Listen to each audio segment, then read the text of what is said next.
বড় আশা যে মনে আমিও হজে যাব।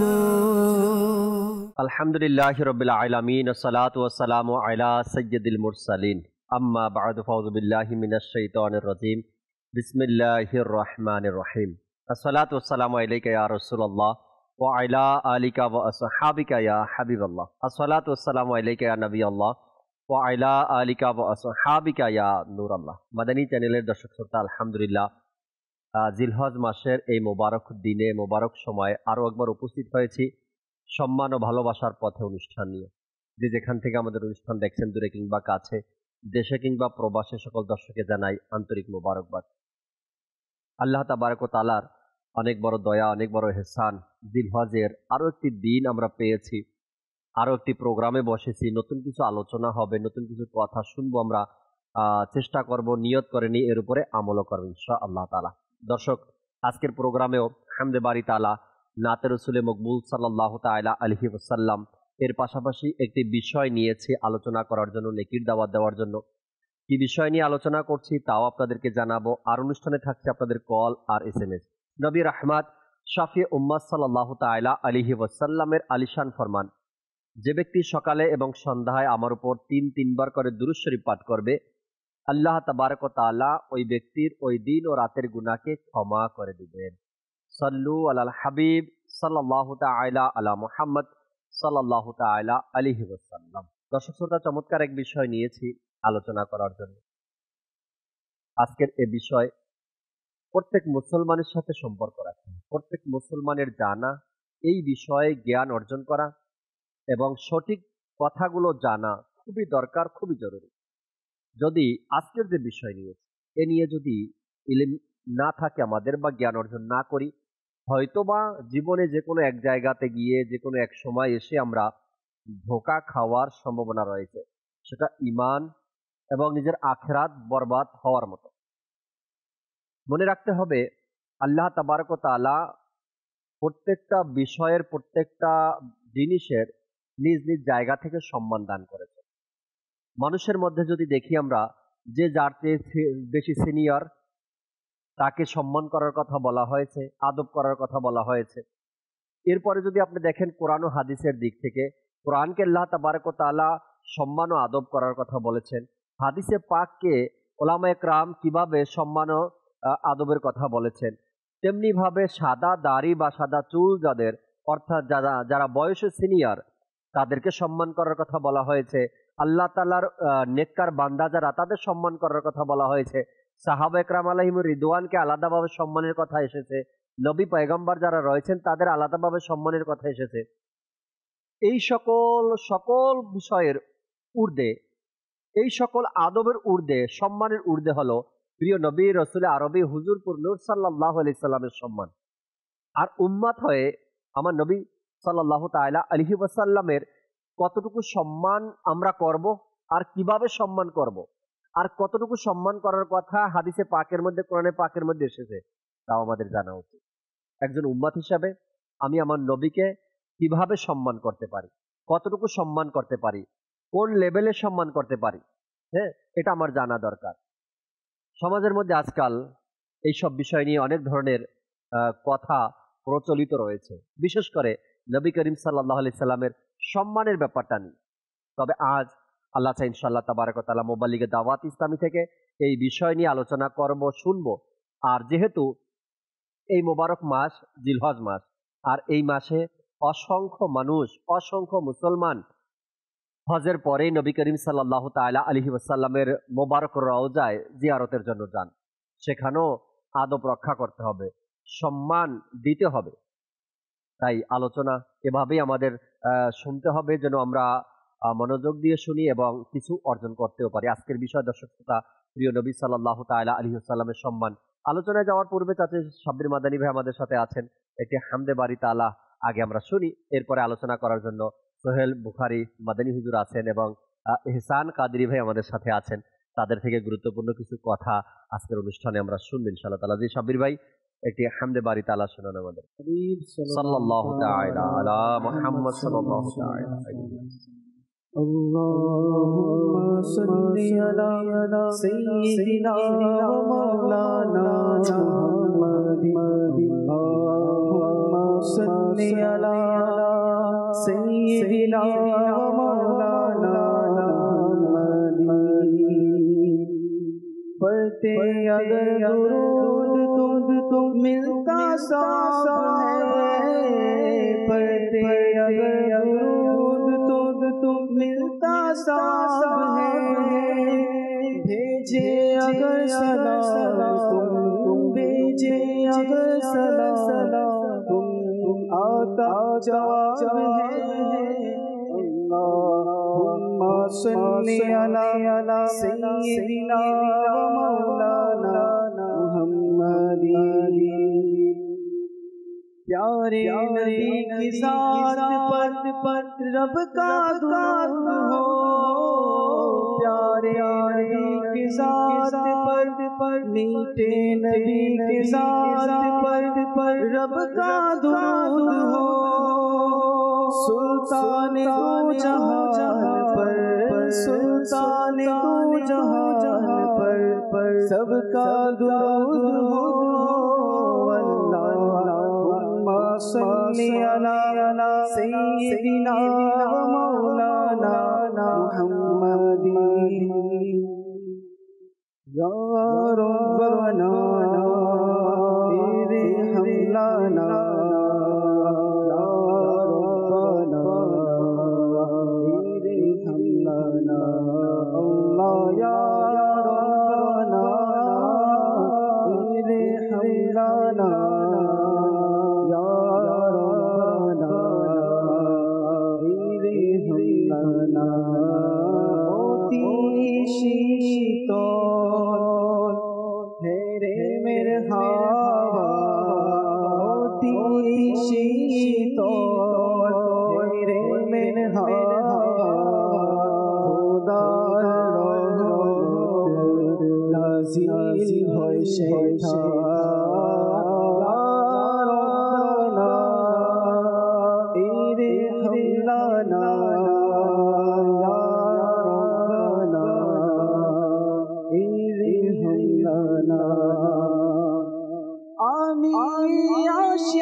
لنا يا ربنا ارحم لنا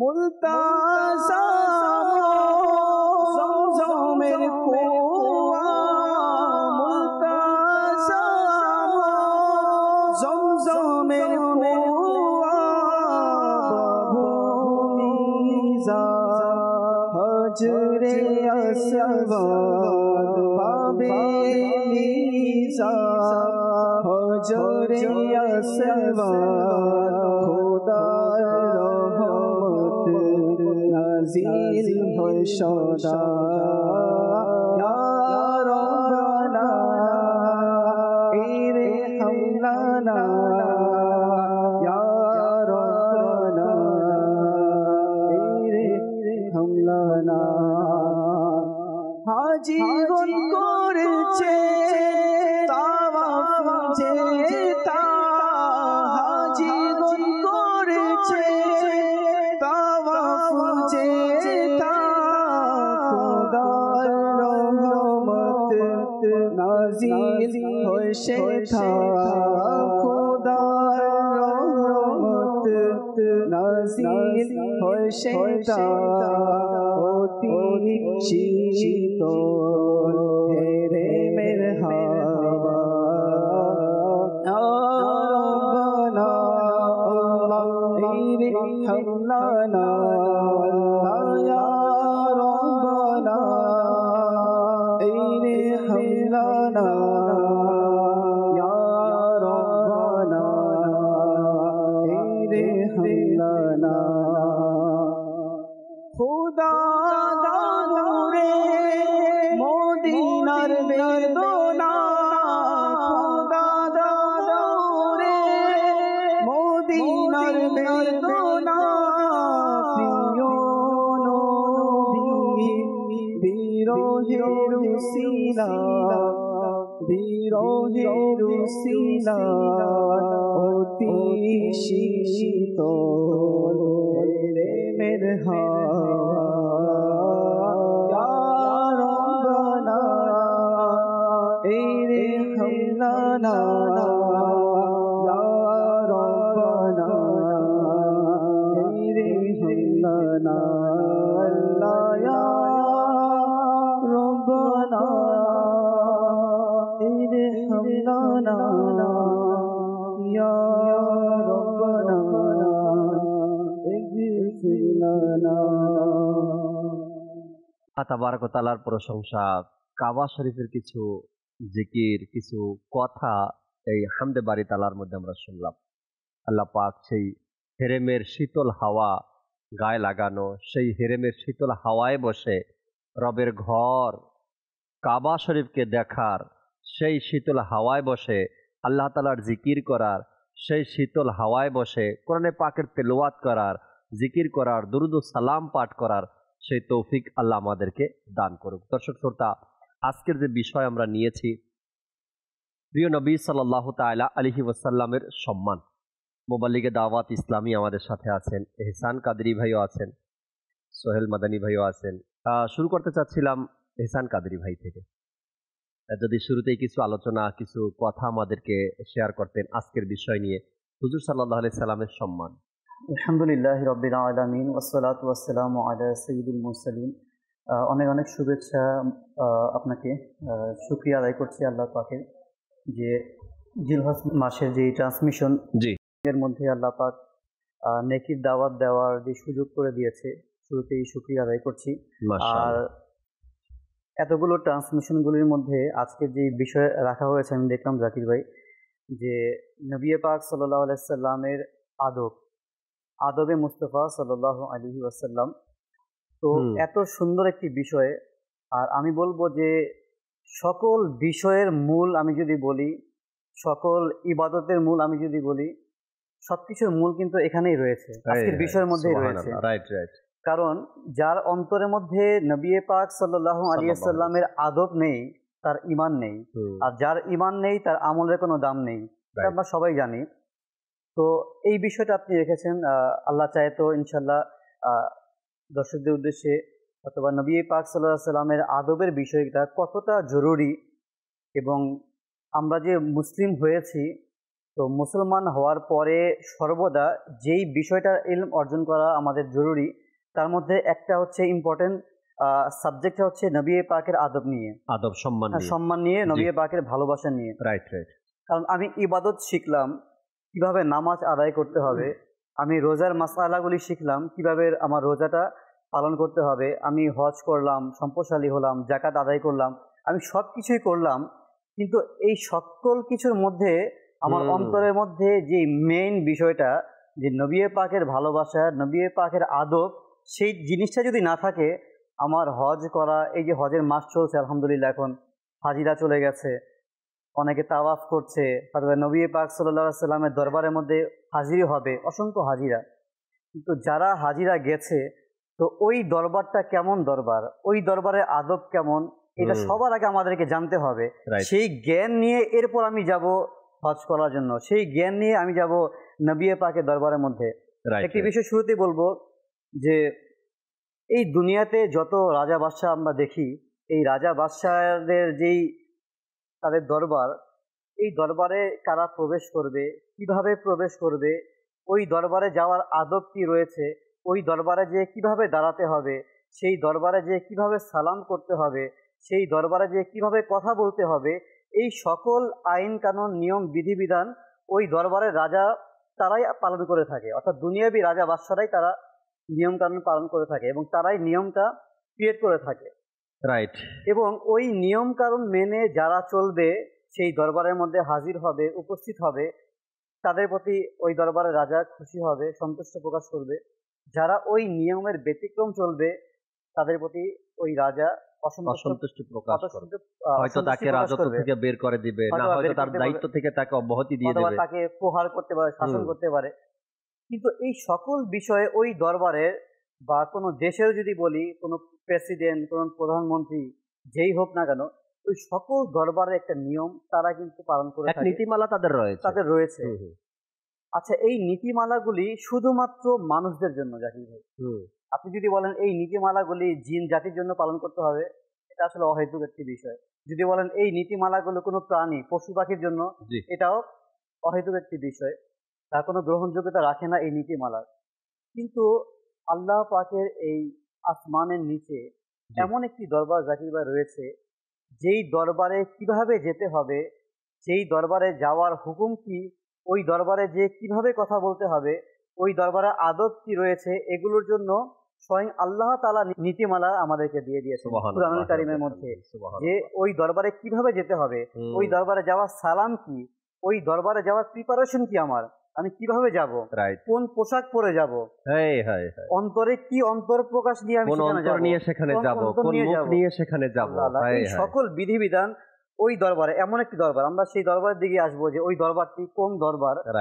দেখেন, দুনিয়াবী দরবারের এই নিয়ম কানুন, এই নীতিমালা, হয়তোবা ওই বাদশা যতদিন থাকবে এটা বহাল থাকবে, ওই বাদশা যখন চোখ বন্ধ করে যাবে ওই নীতিমালা শেষ, নতুন বাদশা আসবে, নতুন নীতিমালা আবার প্রয়োগ করা হবে, এভাবেই দুনিয়ার সিস্টেম চলে। কিন্তু এমন একটি দরবার রয়েছে জাকির ভাই, যেই দরবারের সিস্টেম যদিও এখন আমাদের চোখের অন্তরালে, যদিও সেই দরবারের মালিক আমাদের চোখের অন্তরালে, জাহিরি ভাবে আমরা দেখছি না, কিন্তু ওই নীতিমালা এখনো বহাল রয়েছে এবং কিয়ামত পর্যন্ত ওই নীতিমালা থাকবে। আর সেই দরবার হচ্ছে, আমরা জানি, আল্লাহ পাকের আখিরি নবী মুহাম্মদ সাল্লাল্লাহু আলাইহি ওয়াসাল্লামের আলিশান দরবার, যেই দরবারে আদব কায়দার জন্য শুধু মানুষ না, জিন জাতি, পশু পাখি, তারাও এটা মেনটেন করে যে ওই দরবারে আমি কিভাবে উপস্থিত হব, কোন মুখ নিয়ে যাব, কোন অন্তর নিয়ে যাব, আমার প্রস্তুতি কি রয়েছে সেই শাহী দরবারে। তো নবী পাক সাল্লাল্লাহু আলাইহি সাল্লামের যে দরবারে আদব, দেখেন আজকে যে বিষয় আদবে মুস্তাফা, এখানে দেখতে হবে যে নবী পাক সাল্লাল্লাহু আলাইহি সাল্লামের সাথে রিলেটেড যত বিষয় রয়েছে, প্রত্যেকটা বিষয়ের আদব করতে হবে। ফর এক্সাম্পল, যদি আমি বলি, যেমন আমি আপনাকে সম্মান করি, আদব করি, এখন আপনার যদি কখনো, জাকির ভাই, আমি আপনার ব্যক্তিকে সম্মান করি, ঠিক আছে, এখন আপনার যদি কখনো একটি চুল মাটিতে পড়ে যায়, আমি হয়তো এটা পাড়া দিয়ে চলে যাব, ওই চুলটাকে আমি উঠিয়ে চুমু খাবো না। আমি আপনাকে সম্মান করি, ব্যক্তিকে সম্মান করি, কিন্তু আপনার একটা চুল বা দাড়ি যদি কখনো পড়ে যায়, এটা আমি তুলবো না, প্রয়োজন নেই, কারণ আপনাকে সম্মান করে, কিন্তু আপনার পোশাক, আপনার দাড়ি, আপনার চুল, এগুলির প্রতি আমার কোনো আদব নেই, সম্মান নেই। কিন্তু নবী পাক সাল্লাল্লাহু আলাইহি সাল্লাম এমন এক সত্তা, এমন এক ব্যক্তিত্ব, আল্লাহু আকবার, যে শুধুমাত্র যে ওই ব্যক্তিকে আমরা সম্মান করব এমন না, আল্লাহ পাক আমাদেরকে হুকুম করে দিয়েছেন শুধু ওই ব্যক্তিকে নয়, বরং ওই ব্যক্তির চুল মুবারককে সম্মান করো, শুধু ওই জাতকে নয়, ওই নবী পাকের চুল মুবারককে সম্মান করো, ওই নবী পাকের দাড়ি মুবারককে সম্মান করো, ওই নবী পাকের প্রত্যেকটি বিষয়ে যেটার সাথে তার টাচ লেগে গেছে, যার নিসবত হয়ে গেছে, প্রত্যেকটা বিষয়কে সম্মান করতে হবে। আর যেই দরবারের মধ্যে স্বয়ং আল্লাহ রাসূল সাল্লাল্লাহু আলাইহি ওয়াসাল্লাম এখন শায়িত রয়েছে, ওই দরবারের সম্মান কিন্তু আরো ঊর্ধ্বে রয়েছে। দেখেন আদবের বিষয়ে আল্লাহ পাক কুরআনুল কারিমে, আমরা যদি কুরআনুল কারিমের আয়াতগুলিকে, এর শানে নুজুলগুলি আমরা একটু স্টাডি করি, যা আচ্ছা আমার সময় আমরা কুরআন পড়ি, অনুবাদ পড়ি, কিন্তু আমরা তখনও শানে নুজুল পড়ি না, প্রেক্ষাপট পড়ি না। শানে নুজুল হচ্ছে ওই আয়াতটা আল্লাহ পাক কেন নাজিল করেছে, এমন কি প্রেক্ষাপট ছিল ওই সময়ে। তো আমরা যদি এগুলি নিয়ে দেখি, তখন দেখবেন যে এটাই আমরা পাবো যে আল্লাহ পাক কুরআনুল কারিমের মধ্যে জায়গায় জায়গায়, প্রতিটি স্থানে স্থানে শুধু নবীজির আদবই শিক্ষা দিচ্ছে। নবীজির মহাব্বত নিয়ে যদি ওই অন্তর দিয়ে যদি কুরআনুল কারীম আমরা পড়ি, এর স্টাডি করি, এর অনুবাদ পড়ি, এর শানে নুজুল যদি আমরা দেখি, দেখবেন যে শুধু আল্লাহ পাক আদব শিক্ষা দিয়েছে। মাশাআল্লাহ। যেমনি ভাবে ওই যুগের মধ্যে যে কিছু লোক ছিল যারা নবীজি সাল্লাল্লাহু আলাইহি সাল্লামের আগে কুরবানি করে দিত, আচ্ছা, এবং নবীজি সাল্লাল্লাহু আলাইহি সাল্লামের আগেই তারা রোজা পালন করত। তো এই বিষয়টা আল্লাহ তাবারক ওয়া তাআলার কাছে মোটেই পছন্দনীয় ছিল না। আল্লাহ পাক কুরআনে পাকের মধ্যে আয়াত নাজিল করে দিয়েছে, যার অনুবাদ হচ্ছে, হে ঈমানদারগণ, আল্লাহ ও রাসূলের অগ্রগামী হয়ো না এবং আল্লাহকে ভয় করো, নিশ্চয় আল্লাহ সবকিছু শোনেন ও জানেন। দেখেন, যারা এই যে আয়াত প্রেক্ষাপট আল্লাহ পাক নাজিল করেছেন, আল্লাহ পাকের কাছে এটা পছন্দ নয় যে পৃথিবীর এমন কোনো সিস্টেম হোক, ব্যক্তি হোক, যেই হোক না কেন, সে এই কাজটা করবে, এই কথাটা বলবে, অমুক কাজটা সে করবে, সেটা নবীজি সাল্লাল্লাহু আলাইহি সাল্লামের আগে যে, এটা আল্লাহ পাকের পছন্দ নয়। এমন কাজ আল্লাহ তাআলা আয়াত নাযিল করে দিয়েছেন, হুকুম জারি হয়ে গেছে, তোমরা কখনোই আল্লাহ ও তার রাসূলের অগ্রগামী হয়ো না। আল্লাহ রাসূল সাল্লাল্লাহু আলাইহি সাল্লাম যে কাজগুলো করে, এরপরে তোমরা এই কাজগুলো আমরা করব, অনুসরণ করব আদবের জন্য। দেখেন, যদি এখানে দর্শক শ্রোতা, এখানে এই আয়াতে আদব শিক্ষা দিয়েছে, এখানে অনেক উদাহরণ রয়েছে। যদি স্কুল বা মাদ্রাসার বারান্দা দিয়ে টিচার হাঁটে, যত ছাত্র থাকবে ওই বারান্দাতে ছাত্ররা কি করে, হয়তো ক্লাসরুমের ভিতরে গিয়ে দাঁড়ায়, আর না হয়তো টিচারের পিছনে পিছনে চলতে শুরু করে দেয়। কেন? এই এক আদব। এই আদবটা আল্লাহ তাবারক ওয়া তাআলা কোরআনে পাকের মধ্যে এবং নবী করিম সাল্লাল্লাহু তাআলা আলাইহি সাল্লাম হাদিসে মোবারকার মধ্যে বড় যারা বা বয়স্ক যারা, সিনিয়র যারা, তাদের আদবের কথা বলেছেন। এক তো হলো সিনিয়র যারা, বয়স্ক যারা, তাদের। আর এখানে নবী করিম সাল্লাল্লাহু তাআলা আলাইহি ওয়াসাল্লাম, ওই মহান সত্তা যেই জমানাতে কেউ কাউকে সম্মান করত না, ওই জমানাতে কেউ কাউকে সম্মান করতো না, সেই জমানাতে নবী করিম সাল্লাল্লাহু তাআলা আলাইহি সাল্লাম যখন দুনিয়ায় তাশরীফ এনেছেন, আল্লাহ তাবারক ওয়া তাআলা আমার নবীর সম্মান এবং সেই সাথে বাকি যত আছে সবার সম্মানকে আল্লাহ তাআলা দেখিয়ে দিয়েছেন, এভাবে মানুষকে সম্মান করতে হবে। এটা তো দুনিয়ার একটা উদাহরণ ছিল, টিচার ছাত্র এভাবে সম্মান করে। কিন্তু যে সম্মান নিয়ে দুনিয়াতে এসেছেন আর এই অন্ধকার জগতের অন্ধকার দূর করে নবী করিম সাল্লাল্লাহু আলাইহি সাল্লাম সেই অন্ধকার জগৎকে আলোকিত করেছেন, সেই সম্মান তো শিখিয়েছেন আমার নবী, তাই না? জি, অবশ্যই। আর দুনিয়াবি যত নিয়ম কানুন রয়েছে জাকির ভাই, আদব সম্মানের বিষয়, এটা আমরা ক্রিয়েট করেছি, আমরা সৃষ্টি করেছি যে অমুক ব্যক্তিকে অমুক ভাবে সম্মান করো, অমুক প্রতিষ্ঠানে তুমি সেভাবে সম্মান করো তাকে। অর্থাৎ মানুষ বুঝে আমরা সম্মানের লেভেল আমরা যাচাই করি, কিন্তু স্বয়ং নবী পাক সাল্লাল্লাহু আলাইহি সাল্লামের সম্মানের বিষয় যদি আমরা দেখি, স্বয়ং আল্লাহ তাআলা বলেছেন এইভাবে সম্মান করো, তার দরবারে এইভাবে যাও, আদব করে যাও। মাদানী ইসলামী ভাই আছেন আমাদের সাথে, ওলামায়ে কেরাম, আমরা তাদের থেকে ওই সকল আয়াতগুলো শুনবো আজকে। কেননা অসংখ্য আয়াতে কারিমে এমন রয়েছে যেখানে আমার নবীর আওয়াজের চেয়ে আওয়াজ বড় করতে নিষেধ করেছেন, আমার নবীর আগে অগ্রগামী হয় কোনো কাজ করতে নিষেধ করেছেন, আমার নবীর হুজরা মোবারকে আসা, অর্থাৎ হুজরা মোবারকের বাহিরে দাঁড়িয়ে আমার নবীকে কিভাবে আহ্বান জানাবে আমার নবীকে, এটাও ইরশাদ হয়েছে। তো এগুলো ইনশাআল্লাহ তাআলা আছেন মাদানী ইসলামী ভাইরা, শুনবো তাদের থেকে। সোহেল মাদানী ভাই যদি শুরু করতেন আজকের বিষয় নিয়ে কিছু আলোচনা। জি জাকির ভাই, শুকরিয়া। আলহামদুলিল্লাহ, অত্যন্ত সুন্দর একটি আলোচনা ধারাবাহিক চলছে। পবিত্র কোরআনে কারীমের অসংখ্য আয়াত রয়েছে, জি একটি আয়াত দিয়ে শুরু করতে যাচ্ছি মাশাআল্লাহ, যাদের প্রশংসা মহান রব্বুল আলামিন করেছেন। আল্লাহ সুবহানাহু ওয়া তাআলা পবিত্র কোরআনে কারীমের মধ্যে ইরশাদ করেন, বিসমিল্লাহির রহমানির রহিম, ইন্নাল্লাযীনা ইয়াগুদ্দুনা আসওয়াতাহুম ইনদা রাসূলিল্লাহ উলাইকাল্লাযীনা ইমতাহানাল্লাহু কুলুবাহুম লিত্তাকওয়া। সুবহানাল্লাহ। এখানে বলা হলো যারা নিজের কণ্ঠস্বরকে রাসূলুল্লাহ সাল্লাল্লাহু আলাইহি ইসলামের দরবারে নিচু রাখে তাদেরই হৃদয়কে আল্লাহ তাআলা তাকওয়া ও পরহেজগারিতার জন্য নির্বাচিত করে নিয়েছেন, পছন্দ করে নিয়েছেন। সুবহানাল্লাহ, নির্বাচিত করেছেন। আলহামদুলিল্লাহ।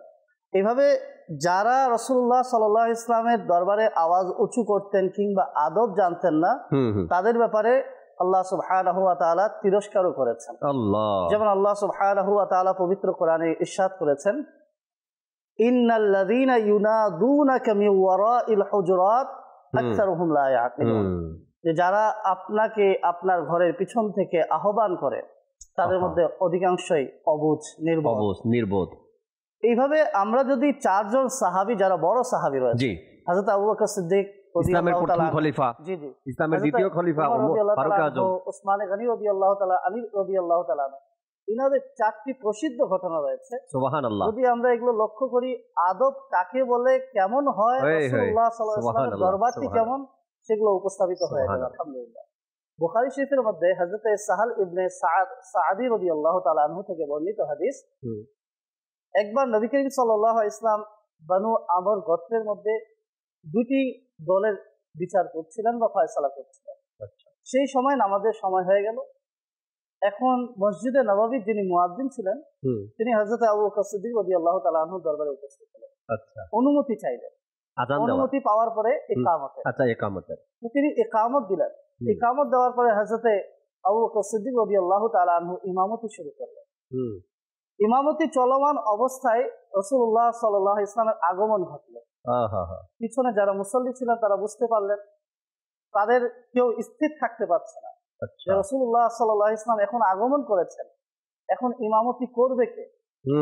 তো তারা আবু বকর সিদ্দিক রাদিয়াল্লাহু তাআলা আনহুকে বোঝানোর জন্য নিজের হাতের পিঠের উপরে বাড়ি দেওয়া শুরু করলেন, বা তালি এক প্রকারের আওয়াজ করলেন। এতে আবু বকর সিদ্দিক রাদিয়াল্লাহু তাআলা আনহু যেহেতু খোদাভীরু ছিলেন, সেদিকে মনোযোগ দিলেন না। কিন্তু যখন আওয়াজ বেড়ে গেল, তিনি বুঝতে পারলেন হয়তো কিছু হয়েছে। তিনি চোখের কিনারা দিয়ে দেখতে পেলেন রাসূলুল্লাহ সাল্লাল্লাহু আলাইহি ওয়াসাল্লামের আগমন হয়েছে। সুবহানাল্লাহ। তখন তিনি পিছনে আসার চেষ্টা করছিলেন। রাসূলুল্লাহ সাল্লাল্লাহু আলাইহি ওয়াসাল্লাম বললেন আবু বকরকে ইশারা করে সেখানেই থাকতে। আবু বকর রাদিয়াল্লাহু তাআলা আনহু তৎক্ষণাৎ দু হাত উত্তোলন করে মুনাজাত করতে শুরু করলেন, শুকরিয়া আদায় করলেন যে রাসূলুল্লাহ সাল্লাল্লাহু আলাইহি ওয়াসাল্লাম তাকে ইমামতি সুযোগ করে দিয়েছেন। আচ্ছা, দোয়া করার পরে আবু বকর সিদ্দিক রাদিয়াল্লাহু তাআলা আনহু পিছনে চলে গেলেন। আচ্ছা, এরপর নবী করিম সাল্লাল্লাহু আলাইহি ওয়াসাল্লাম ইমামতির জায়গায় গেলেন। রাসূলুল্লাহ সাল্লাল্লাহু আলাইহি ওয়াসাল্লাম হযরত আবু বকর সিদ্দিক রাদিয়াল্লাহু তাআলা আনহুকে বললেন, তোমাকে নামাজের অনুমতি দেওয়া হলো, তুমি কেন এই আদেশ পালন করলে না?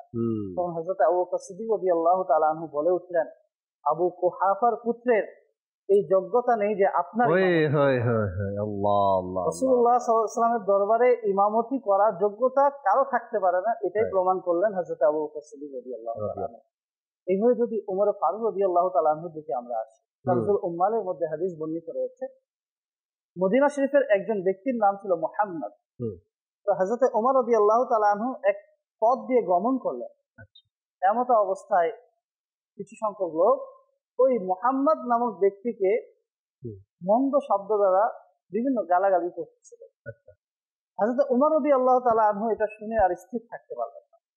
ওই মুহাম্মদ নামক ছেলের কাছে গেলেন এবং গিয়ে বললেন যে তোমার কারণে পবিত্র নামের অপমান হচ্ছে, এই কারণে আমি তোমার নামকে আজকে পরিবর্তন করে দিব। তখন তিনি তার নাম রেখে দিলেন আব্দুর রহমান। এরপরে ওমর রাদিয়াল্লাহু তাআলা আনহু দৃষ্টি পড়ল হযরত তালহা রাদিয়াল্লাহু তাআলা আনহুর ছেলের দিকে। তারও নাম মুহাম্মদ ছিল। তো তিনি চাইলেন তার নাম পরিবর্তন করে দিবেন। তো তৎক্ষণাৎ সেই ছেলে বলে উঠল, আমার নাম মুহাম্মদ, রাসূলুল্লাহ সাল্লাল্লাহু আলাইহি ওয়াসাল্লাম রেখেছে। এটা শোনার পরে হযরত ওমর রাদিয়াল্লাহু তাআলা আনহু একেবারে নিশ্চিত হয়ে গেলেন। হওয়ার পরে বললেন যে কিয়ামত পর্যন্ত আর কেউ তোমার নাম পরিবর্তন করতে পারবে না। আল্লাহ আল্লাহ। এভাবে যদি আমরা উসমান গনি রাদিয়াল্লাহু তাআলা আনহু দিকে আসি, ঘটনা কিছুটা এরূপ কানজুল উম্মালের মধ্যে বর্ণিত আছে হযরত আনাস রাদিয়াল্লাহু তাআলা আনহু বলেন, একদিন নবী করিম সাল্লাল্লাহু তাআলা আলাইহি ওয়াসাল্লাম বললেন, হে আনাস, দরজার মধ্যে কেউ নখ দিয়েছে, তাকে ডাকো তো, এবং তাকে জান্নাতের সুসংবাদ দাও, এবং তাকে বলো সে আমার পরে আমার খলিফা হবে। গেট খোলার পরে হযরত আনাস রাদিয়াল্লাহু তাআলা আনহু দেখলেন হযরত আবু বকর সিদ্দিক রাদিয়াল্লাহু তাআলা। সুবহানাল্লাহ, সুবহানাল্লাহ। এরপরে আবার সেম, তখন আবার রাসূলুল্লাহ সাল্লাল্লাহু আলাইহি ওয়াসাল্লাম বললেন যে আসছে তাকে জান্নাতের সুসংবাদ দাও এবং বলো যে সেও খলিফা হবে। সুবহানাল্লাহ। দরজা খোলার পরে দেখলেন হযরত ওমর রাদিয়াল্লাহু তাআলা। সুবহানাল্লাহ। এবার আবার রাসূলুল্লাহ সাল্লাল্লাহু আলাইহি ওয়াসাল্লাম বললেন যে দরজা খুলো এবং তাকে জান্নাতের সুসংবাদ দাও এবং তাকে বলো যে সে হযরতে ওমরের পরে খলিফা হবে এবং তাকে শহীদ করা হবে। আল্লাহ। হযরত আনাস রাদিয়াল্লাহু তাআলা আনহু দরজা খুললেন, খোলার পরে দেখছেন যে হযরত সাইয়েদুনা উসমান গনি রাদিয়াল্লাহু তাআলা আনহু। এখন উসমান গনি রাদিয়াল্লাহু তাআলা আনহুর আদব। হযরত সাইয়েদুনা উসমান গনি রাদিয়াল্লাহু তাআলা আনহু এসে আরজ করলেন, ইয়া রাসূলুল্লাহ সাল্লাল্লাহু আলাইহি ওয়াসাল্লাম, আমি কোনোদিন গান বাজনার অনুষ্ঠানে অংশগ্রহণ করি, আমি কখনো গালাগালি করি, আর যেদিন থেকে আমার এই ডান হাত দিয়ে আপনার কাছে বায়াত গ্রহণ করেছি সেদিন থেকে আমার এই ডান হাতকে আমার শরীরের অনুপ জায়গায় সেখানে কখনো আমি স্পর্শ করি না। রাসূলুল্লাহ সাল্লাল্লাহু আলাইহি ওয়াসাল্লামের সাথে যে হাতের স্পর্শ হয়েছে সেটাকে কখনো তিনি নিজের অনুপ জায়গায় যেখানে হাত দেওয়া উচিত না সেখানে হাত দেন। এভাবে যদি আলী রাদিয়াল্লাহু তাআলা আনহু ঘটনার দিকে চলে আসে, আদব কাকে বলে? সাহাবা একরাম মুহাব্বত এবং আদব। সুলাহ হুদাইবিয়া সন্ধি। জি। রাসূলুল্লাহ সাল্লাল্লাহু আলাইহি ওয়াসাল্লাম হযরত আলী রাদিয়াল্লাহু তাআলা আনহুকে আদেশ করলেন চিঠির মধ্যে লেখার জন্য। তো হযরত আলী রাদিয়াল্লাহু তাআলা আনহু সেখানে লিখলেন, হাযা মা কাতাবা আলাইহি মুহাম্মদ রাসূলুল্লাহ সাল্লাল্লাহু আলাইহি ওয়াসাল্লাম। এই চিঠিতে যা লেখা রয়েছে তা হলো মুহাম্মদ সাল্লাল্লাহু আলাইহি ওয়াসাল্লামের পক্ষ থেকে এটা সন্ধি বা চুক্তি। তো যারা অমুসলিম ছিল তারা বলল যে আমরা যদি তাকে রাসূলুল্লাহ মনে করতাম তাহলে তো তার সাথে যুদ্ধ করতাম না, সুতরাং রাসূলুল্লাহ লেখা যাবে না। তারা আপত্তি করে বসলো। আচ্ছা, নবী করিম সাল্লাল্লাহু আলাইহি ওয়াসাল্লাম তাদের আপত্তি দেখে হযরত আলী রাদিয়াল্লাহু তাআলা আনহুকে বললেন, হে আলী, তুমি নামকে কেটে দাও এবং ইবনে আব্দুল্লাহ লিখে দাও। হযরত আলী রাদিয়াল্লাহু তাআলা আনহু তার জজবা, তার ইশক, তার মুহাব্বত এবং তার আদব জাগ্রত হলো। সম্মান কাকে বলে? মা আনা বিল্লাযী আমহাহু, আমি এটাকে মুছে ফেলার যোগ্যতা রাখি না বা আমি এটাকে মুছবো না। আল্লাহ। এটা শোনার পরে নবী করিম সাল্লাল্লাহু আলাইহি ওয়াসাল্লাম শেষ পর্যন্ত নিজেই এটাকে মুছে ইবনে আব্দুল্লাহ লিখলেন। অর্থাৎ হযরত আলী রাদিয়াল্লাহু তাআলা আনহু একবার রাসূলুল্লাহর নাম লিখে দিয়েছেন, এটা এখান থেকে মুছা যাবে না, কমপক্ষে আমার পক্ষে সম্ভব না, এটা করা সম্ভব না। এটা ছিল হযরত আলী রাদিয়াল্লাহু তাআলা আনহুর আদব। সুবহানাল্লাহ। এভাবে যদি আমরা একের পরে এক সাহাবায়ে কেরামের দিকে আসি তো এত সুন্দর সুন্দর আদব আমরা দেখতে পাবো যে যারা অমুসলিম ছিল তারাও অবাক হয়েছে, তারাও আলোচনা করেছে এমন সম্মান কিভাবে হয়, কিভাবে সম্ভব। তারা কি মনে করে, কি ভেবে এই মহান ব্যক্তিকে এত সম্মান করে? নিশ্চয়ই ওই মহান ব্যক্তির মধ্যে এমন কোনো গুণ, এমন কোনো সম্মান আছে বিধায়ী তো এই মানুষগুলো তাকে এত বেশি সম্মান করে। আপনি যে সুন্দর চমৎকার খলিফাগণের আদবের ব্যাপারে ইরশাদ করলেন, তেমনি ভাবে সাহাবা ইকরাম নবী করিম সাল্লাল্লাহু আলাইহি সাল্লামের প্রতি যে তাদের ভালোবাসা আর সম্মান ছিল, এটা দেখে অসংখ্য অমুসলিম ইসলাম ধর্ম গ্রহণ করেছে। শুধুমাত্র সাহাবা ইকরামের সম্মান দেখে নবীর প্রতি তারা বলল কি, আমাদের তো রাজা আছে, আমাদের তো নেতা আছে, আমরাও তো কাউকে না কাউকে অনুকরণ করি, কই তাকে তো আমরা এত অসম্মান করি না, বা সম্মান করার কথা বলাও হয়নি, বা এমন কোনো কিতাবও নাজিল হয়নি যেখানে সম্মান করতে বলছে, কিন্তু এই ব্যক্তির ব্যাপারে সম্মানের জন্য কিতাব আছে। অর্থাৎ কোরআনে পাকের মধ্যে যে আয়াতে কারিমা নাজিল হয়েছে ওইটাকে অনুসরণ করে সাহাবা ইকরাম সম্মান করছে।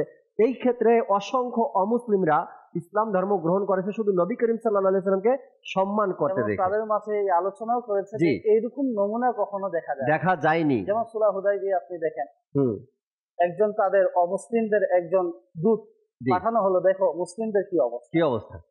তিনি যখন দেখতে আসলেন যে মুসলমানরা কি করছে, তো সে দৃশ্য দেখলো যে নবী করিম সাল্লাল্লাহু আলাইহি সাল্লামের দরবারে সাহাবায়ে কেরাম এমন ভাবে বসে আছেন মনে হচ্ছে যে তারা একেবারে জড়বস্তু হয়ে গেছে, নড়ানড়ি নাই, কোনো নড়াচড়া। এরপরে নবী করিম সাল্লাল্লাহু আলাইহি সাল্লামের শরীর মোবারক থেকে যা বের হচ্ছে সেগুলোকে নিয়ে কারাকারি করছেন, চেহারার মধ্যে লাগাচ্ছেন, মালিশ করছেন। এরপরে দেখা যাচ্ছে রাসূলুল্লাহ সাল্লাল্লাহু আলাইহি ওয়াসাল্লাম যা বলছেন সেটা আমল করার জন্য এত উৎসাহী যে বলার বাহিরে। এরপরে নবী করিম সাল্লাল্লাহু আলাইহি ওয়াসাল্লাম যখন ওযু করছেন, তো ওযুর পানি নেওয়ার জন্য এক একজন বেকুল হয়ে আছে করছে যে যেন মনে হচ্ছে যুদ্ধ লেগেই গেছে। নবী করিম সাল্লাল্লাহু আলাইহি ওয়াসাল্লামের হাত থেকে তো পানি ছোঁয়া পায়নি, অন্য সাহাবীর হাতে যে সামান্য আর্দ্রতা ছিল সেটাকে স্পর্শ করে নিয়ে নিজের শরীরে লাগানোর চেষ্টা। সুবহানাল্লাহ, কেমন আদব সাহাবা একরাম করেছেন, সম্মান করেছেন, আর এই সম্মান করতে দেখে অমুসলিমরা ইসলাম ধর্ম গ্রহণ করেছে। সোহেল মাদানী ভাই আমাদের সাথে আছে, একটু পরে আসবো সোহেল ভাইয়ের কাছে। আগে একটি নাতে রাসূল মকবুল সাল্লাল্লাহু আলাইহি সাল্লাম শুনি। যেহেতু নবী করিম সাল্লাল্লাহু আলাইহি সাল্লামের সম্মান ও আদব নিয়ে চমৎকার কিছু আলোচনা শুনতেছিলাম, এই মুহূর্তে একটি নাতে রাসূল শুনি, এরপরে সোহেল ভাইয়ের কাছ থেকে আলোচনা শুনবেন ইনশাআল্লাহ। জি সাব্বির ভাই।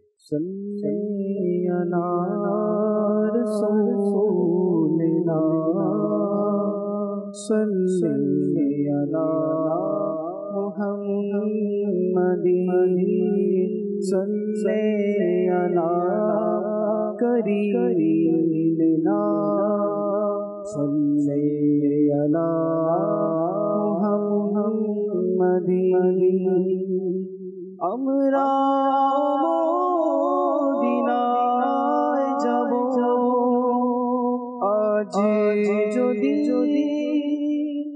না হয় তো কাল নবী আমাদের ডাকবে, নবী আমাদের ডাকবে আজ যদি না হয় তো কাল সাল্লি আলা শফিঈনা صلی علی محمد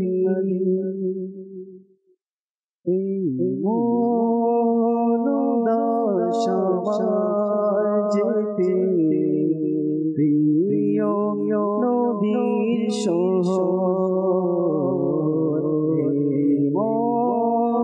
মনদাস আমার যেতে নবীর শহর, গর্বী ফুরায় জানি এই অধমে আশার প্রহর, এই মন উদাস আমার যেতে প্রিয় নবীর শহর,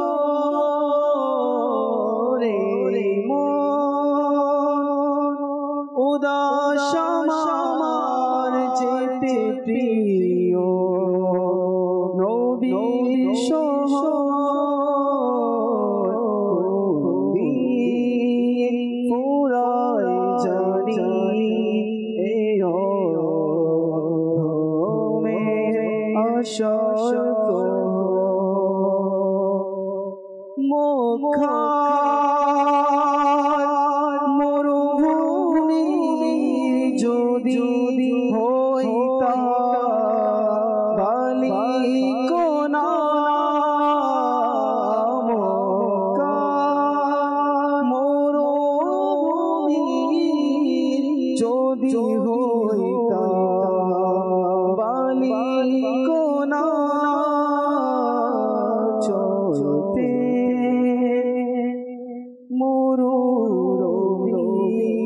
কভু তো সে বালির উপর চলতে কভু তো সে বালির উপর,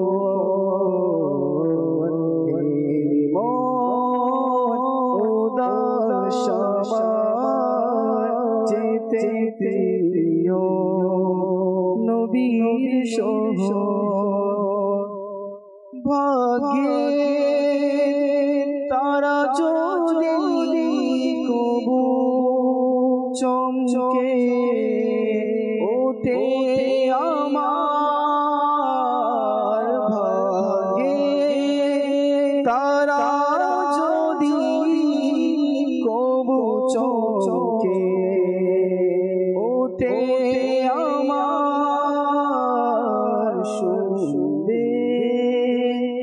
দেশের লোকে মদিনায়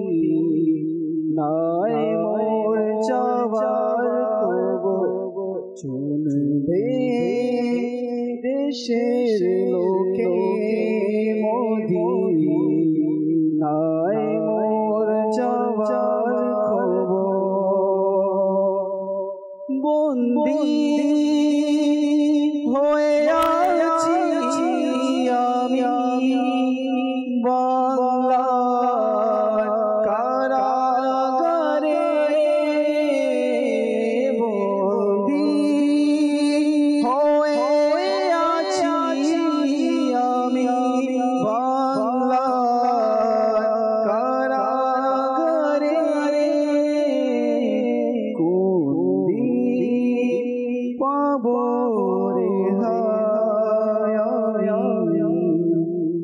যাব আরব শহর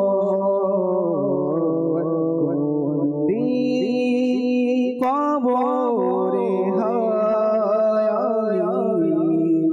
চোটে যাব আরব শহর উদাস যেতে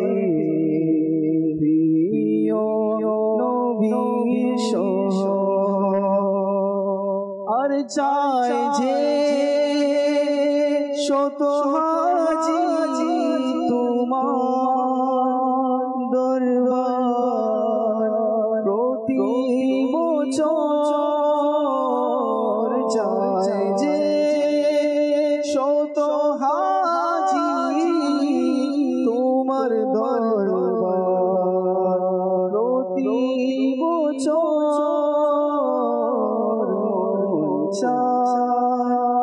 আমার যাই পেতে তোমার কৃপার নজর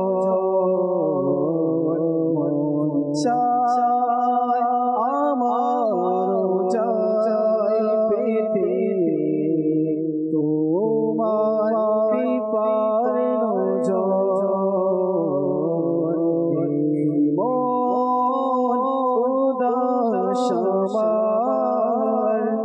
যেতে প্রিয়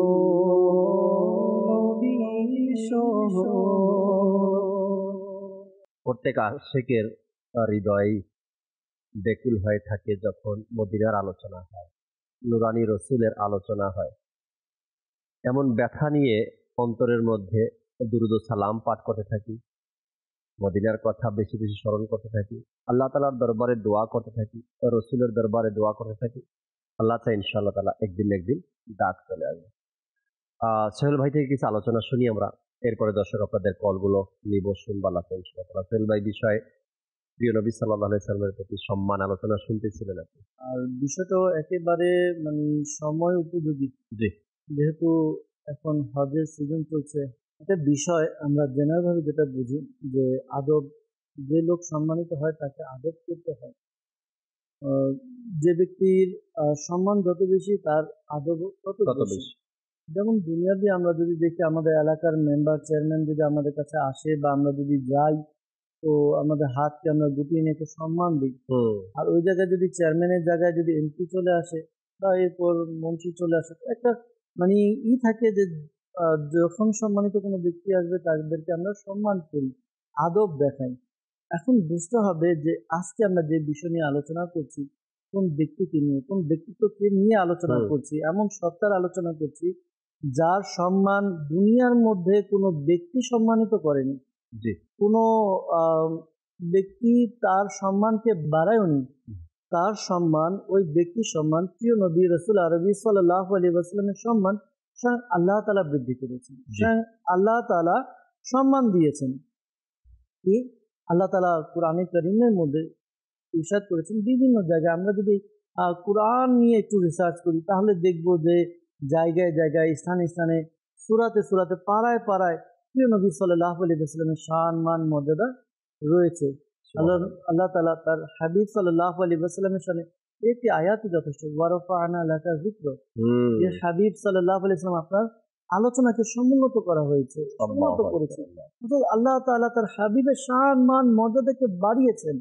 এমন না যে দুনিয়ার মানুষ সম্মান রেখেছে, যার শান, যার মান, যার মর্যাদা আল্লাহ তাআলা বাড়িয়েছেন, তার আদব কেমন করতে হবে। সুবহানাল্লাহ।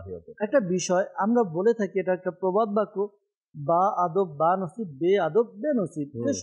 যে আদববান হয় সে সৌভাগ্যবান হয়, যে বে আদব হয় সে দুর্ভাগা হয়। এখন এই কথাটা নিয়ে ইনশাআল্লাহ তার আলোচনা করব, কিন্তু এটা আমরা মনে রাখি, এটা আমরা জানি যে যারা আদব করে তারা পায়। আলহামদুলিল্লাহ, আজওয়াজাল প্রিয় নবী সাল্লাল্লাহু আলাইহি ওয়াসাল্লামের আদব এমন আদব বেমিসাল। আমাদের এহসান কাদেরী ভাই, আমাদের সোহেল মাদানী ভাই আলোচনা করেছেন আদব সম্পর্কে। প্রিয় নবী সাল্লাল্লাহু আলাইহি ওয়াসাল্লামের আদব কেমন হবে। সাহাবায়ে কিরাম আলাইহিমুর রিদওয়ান, তারা আল্লাহ নবী সাল্লাল্লাহু আলাইহি ওয়াসাল্লামের সামনে মানে এমন ভাবে দাঁড়াতেন, বা যখন কোনো মজলিস হতো, হযরত সাইয়েদনা আলী রাদিয়াল্লাহু তাআলা আনহু বর্ণনা করেন যে যখন সাহাবায়ে কিরাম আলাইহিমুর রিদওয়ান বসতেন নবী করিম সাল্লাল্লাহু আলাইহি ওয়াসাল্লামের সামনে, এমন ভাবে বসতেন যে যদি কোনো পাখি এসে সাহাবায়ে কিরামের মাথায় বা ঘাড়ে বসতো, তারা বুঝতে পারতো না যেটা মানুষ। এমন জড়ভাবে থাকতো, এত নিজেদেরকে নগণ্য মনে করে বসতো। তো এখন আমাদের চিন্তা করা উচিত, সাহাবায়ে কিরাম আমাদের জমিনের মধ্যে, যেহেতু আমরা মুসলমান নিয়ে কথা বলবো, জমিনের মধ্যে সবচাইতে সম্মানিত হচ্ছে আমাদের প্রিয় নবী সাল্লাল্লাহু আলাইহি ওয়াসাল্লাম, এরপর সাহাবায়ে কিরাম।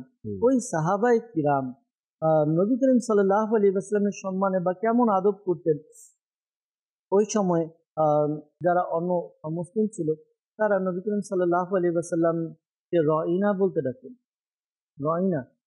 রয়িনা বলতে ওই রাখাল, অর্থ রাখাল বোঝায়। যখন এই শব্দটা কি হতো, নবী করিম সাল্লাল্লাহু আলাইহি ওয়াসাল্লামের প্রতি তারা ব্যবহার করত, আল্লাহ তাআলা কি করলেন, আয়াতের মাধ্যমে বুঝিয়ে দিলেন যে তোমরা নবীকে রয়িনা বলিও না, উনজুরনা বলো, আমাদের দিকে কৃপা দৃষ্টি দিন। ঠিক আছে, এটা কেন? আদবের ক্ষেত্রে রয়িনা শব্দটা যায় না, যেটা ওই অমুসলিমরা, মুনাফিকরা ব্যবহার করতো তুচ্ছ তাচ্ছিল্যের জন্য। আল্লাহ তাআলা কি করেছেন, আয়াত নাজিল করে বুঝিয়ে দিয়েছেন আদব। এমনি ভাবে বিভিন্ন জায়গায় কোরআনে পাকে যদি দেখি, আমরা অন্যান্য আম্বিয়ায়ে কিরামের দিকে যদি দেখি, অন্যান্য আম্বিয়ায়ে কিরাম এবং তাদের যে হাওয়ারি ছিলেন, সঙ্গী ছিলেন, তারা কিভাবে ব্যবহার করতেন, কেমন আচরণ করতেন। অন্যান্য নবী যারা ছিলেন, তাদের যেই সঙ্গী ছিল, তারা তাদের নবীর সাথে ডাইরেক্ট বিভিন্নভাবে মানে তর্ক বিতর্কে জড়িয়ে যেত। এটা কোরআনে পাকেও আছে।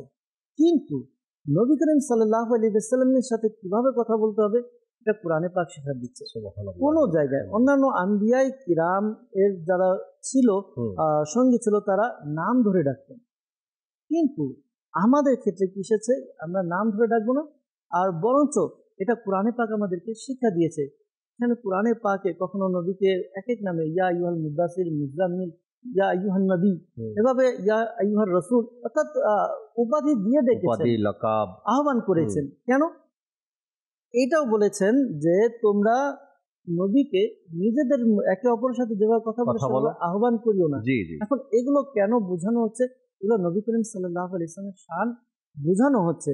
আমি প্রথম বলেছি, যার শান, যার সম্মান যত বেশি হবে, তার আদব তত বেশি হবে। এখন নবী করিম সাল্লাল্লাহু আলাইহি ওয়াসাল্লামের শানের কথা কিন্তু আল্লাহ তাআলা কোরআনে পাকে বলছেন। এখন আমাদের চিন্তার বিষয় যে আমরা নবী করিম সাল্লাল্লাহু আলাইহি ওয়াসাল্লামের শান মান শুনছি, এখন আমাদেরকে কেমন আদব করতে হবে।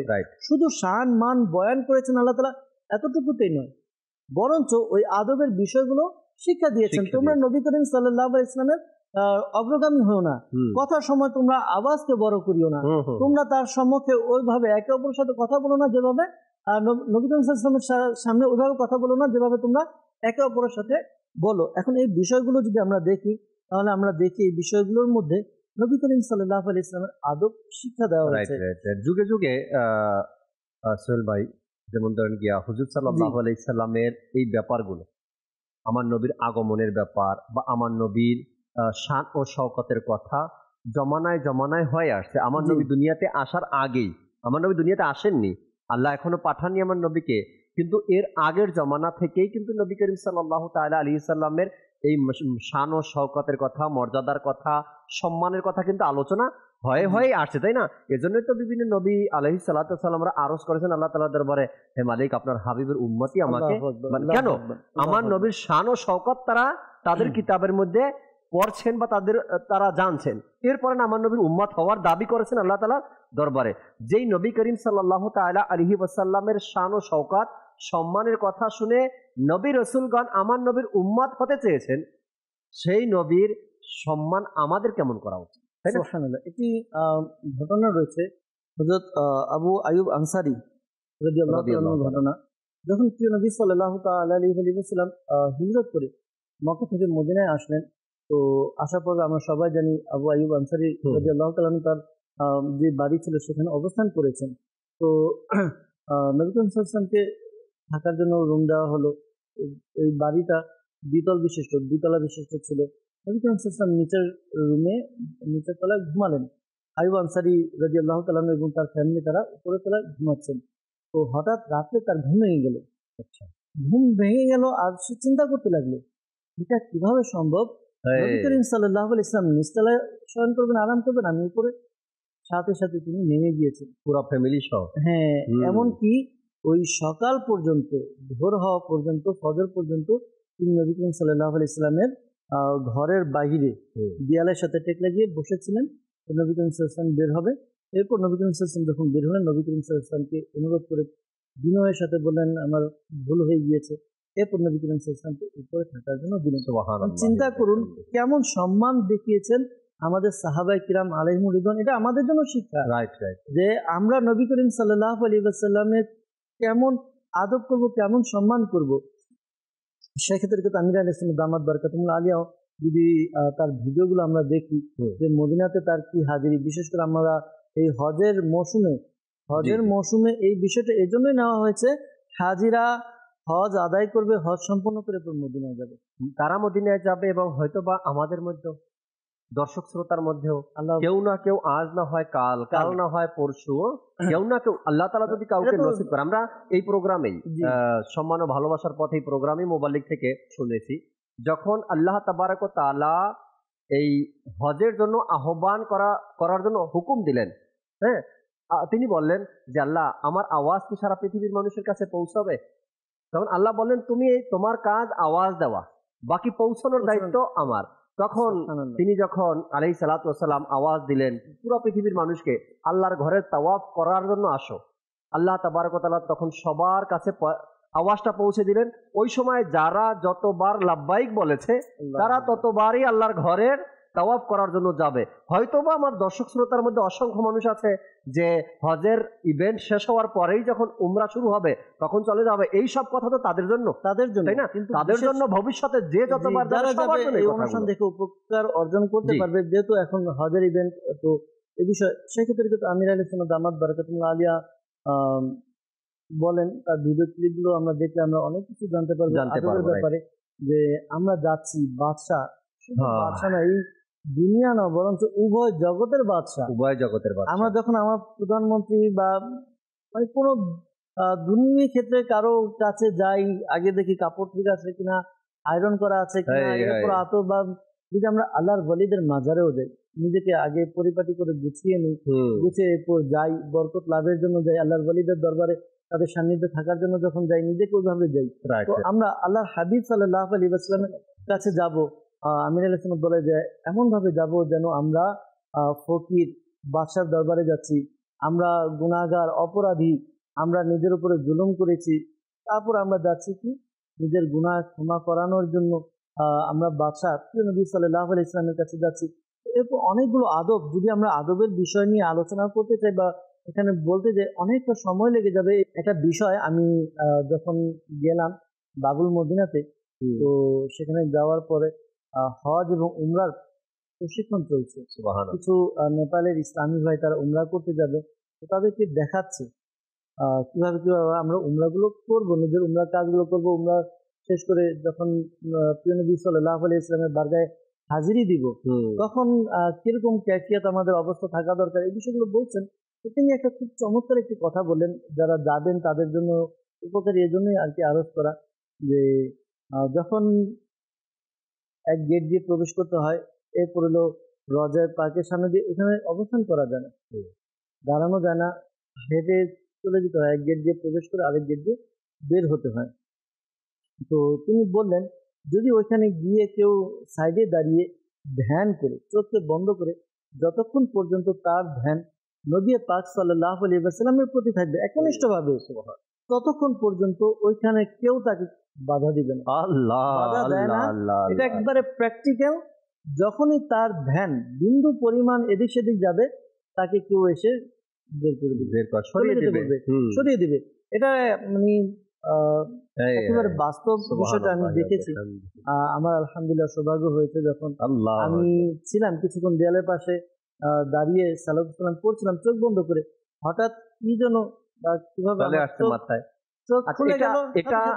এটা হয়তো ওই ব্যক্তিরও কিছু করণীয় থাকে না, তার কারণ আপনার পিছনে হাজারো মানুষের ভিড়, জি আমার পিছনে হাজারো মানুষের ভিড়, এখন তারও তো হক আছে, আর একজন ব্যক্তি তো আসবে, হয়তোবা এটাও হতে পারে যে অটোমেটিকলি আপনার মানে কি ঘুরিয়ে দেওয়া হয়, আপনার যে একটা ধ্যানে আপনি আছেন, একটা চিন্তা ভাবনায় আছেন, ওটাকে ঘুরিয়ে দেওয়া হয় যেন ওখান থেকে সরে যায়, এর পরের ব্যক্তি যেন আসে। দর্শক, চমৎকার কিছু আলোচনা শুনছিলাম নবী করিম সাল্লাল্লাহু তাআলা আলাইহি ওয়াসাল্লামের সম্মানের বিষয়টা নিয়ে। আমরা দর্শকের কিছু কল শুনবো, এরপরে আবারও আলোচনায় ফেরার চেষ্টা করছি ইনশাআল্লাহ তাআলা। জি দর্শকের কল শুনিয়ে দিন আমাদের। আমার নাম মোহাম্মদ আরমান হুসাইন আক্তারি, বাড়ি হবিগঞ্জ। আচ্ছা, মাদানী চ্যানেলের অনুষ্ঠান সম্মান ও ভালোবাসার পথে, এই অনুষ্ঠানটি খুব সুন্দর, এই অনুষ্ঠান অনেক ভালো লাগতেছে। আমি একটি নাতে রাসূল শুনতে চাই, আমার কাছে দেখে নাও না প্রিয় নবী। এই নাতটা আমাকে শোনাতে আমার জন্য দোয়া করবেন। মাশাআল্লাহ। সাব্বির মাদানী ভাই আছেন আমাদের সাথে, নাতগুলো নোট করে রাখবেন, আপনি সময় দিব, প্রত্যেকটা নাতের 1-2 পংক্তি করে শোনাবেন, দর্শকের অনুরোধ রাখবেন ইনশাআল্লাহ। পরবর্তী কল দেন। আমার নাম মোহাম্মদ উবাইদ, আমার বাড়ি মুন্সিগঞ্জ। মাদানী চ্যানেলের সম্মান ও ভালোবাসার পথে খুবই সুন্দর একটি অনুষ্ঠান। এই অনুষ্ঠান থেকে আমরা অনেক কিছু শিখতে পারি ও জানতে পারি। আমার জন্য দোয়া করবেন। মাশাআল্লাহ, আল্লাহ তাআলা কবুল করে নিক, সাথেই থাকবেন আশা রাখি। পরবর্তী কল। আমার নাম মোহাম্মদ মেহেদি হাসান, আমি ঢাকার পঞ্চায়েত জামাত থেকে আসছিলাম। আমি মাদানী চ্যানেলে এসে সম্মান ও ভালোবাসার পথে দেখতে যে আমার খুব ভালো লাগে। আমি একটু নাচ শুনতে চাই। নাচটি হলো সোনার মদিনা, আমার প্রাণের মদিনা, ও মদিনা। সোনার মদিনা আমার প্রাণের মদিনা, সব ভুলিব কিন্তু তোমায় ভুল। আচ্ছা, এইরকমের কিন্তু 2টা কালাম, এখন তো নতুন একটা কালামও এমনই এসেছে, সোনার মদিনা আমার প্রাণের মদিনা। হ্যাঁ, নতুনটাই পড়তে বলছে। আচ্ছা, যাই হোক, শুনাই দেবে ইনশাআল্লাহ তাআলা সাব্বির মাদানী ভাই। পরবর্তী কল দেন। আমার নাম মোহাম্মদ শহীদুল ইসলাম, আমার বাড়ি কিশোরগঞ্জ মিঠামইন। মাদানী চ্যানেলের অনুষ্ঠান সম্মান ও ভালোবাসার পথে খুবই সুন্দর অনুষ্ঠান, খুবই সুন্দর আলোচনা হচ্ছে। আমার জন্য দোয়া করবেন। দোয়া করি আপনার জন্য, আল্লাহ আপনাকে ভালো রাখুক, সুস্থ রাখুক। আরেকটি কল শুনবো, এরপরে দর্শকের কিছু SMS আছে, তাও পড়ার চেষ্টা করছি। দিয়ে আরেকটি কল দেন। আমার নাম রুহুল আমিন, নবাবগঞ্জ। আমি একটি নাচে রসুল শুনতে চাই, জীবনে হবে কি তোমার দিদার। জীবনে হবে কি তোমার দিদার, এই কালামটি আপনি শুনতে চেয়েছেন, SMS করেছেন। আসসালামু আলাইকুম। ওয়ালাইকুম আসসালাম। রাজশাহী থেকে SMS আসছে আপনার, দুনিয়ার ভালোবাসা ভুলে যাও না, এমন একটি কালাম তিনি শুনতে চেয়েছেন। আর একজন লিখেছেন পঞ্চগড় থেকে, তিনি বললেন দোয়া চাই, আমার জন্য দোয়া করবেন। আর সাব্বির ভাইয়ের কাছে একটি নাচ শুনতে চেয়েছেন, হে আমার মাওলা।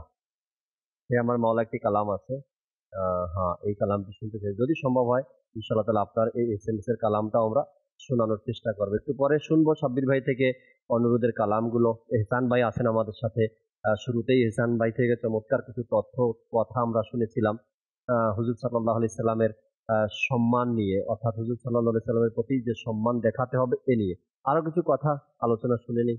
জি এহসান ভাই। আদবের বিষয়টা, এটা আদবকারীদের সঙ্গে থাকলে এটা অটোমেটিক আপনার মধ্যে অর্জিত হয়ে যায়।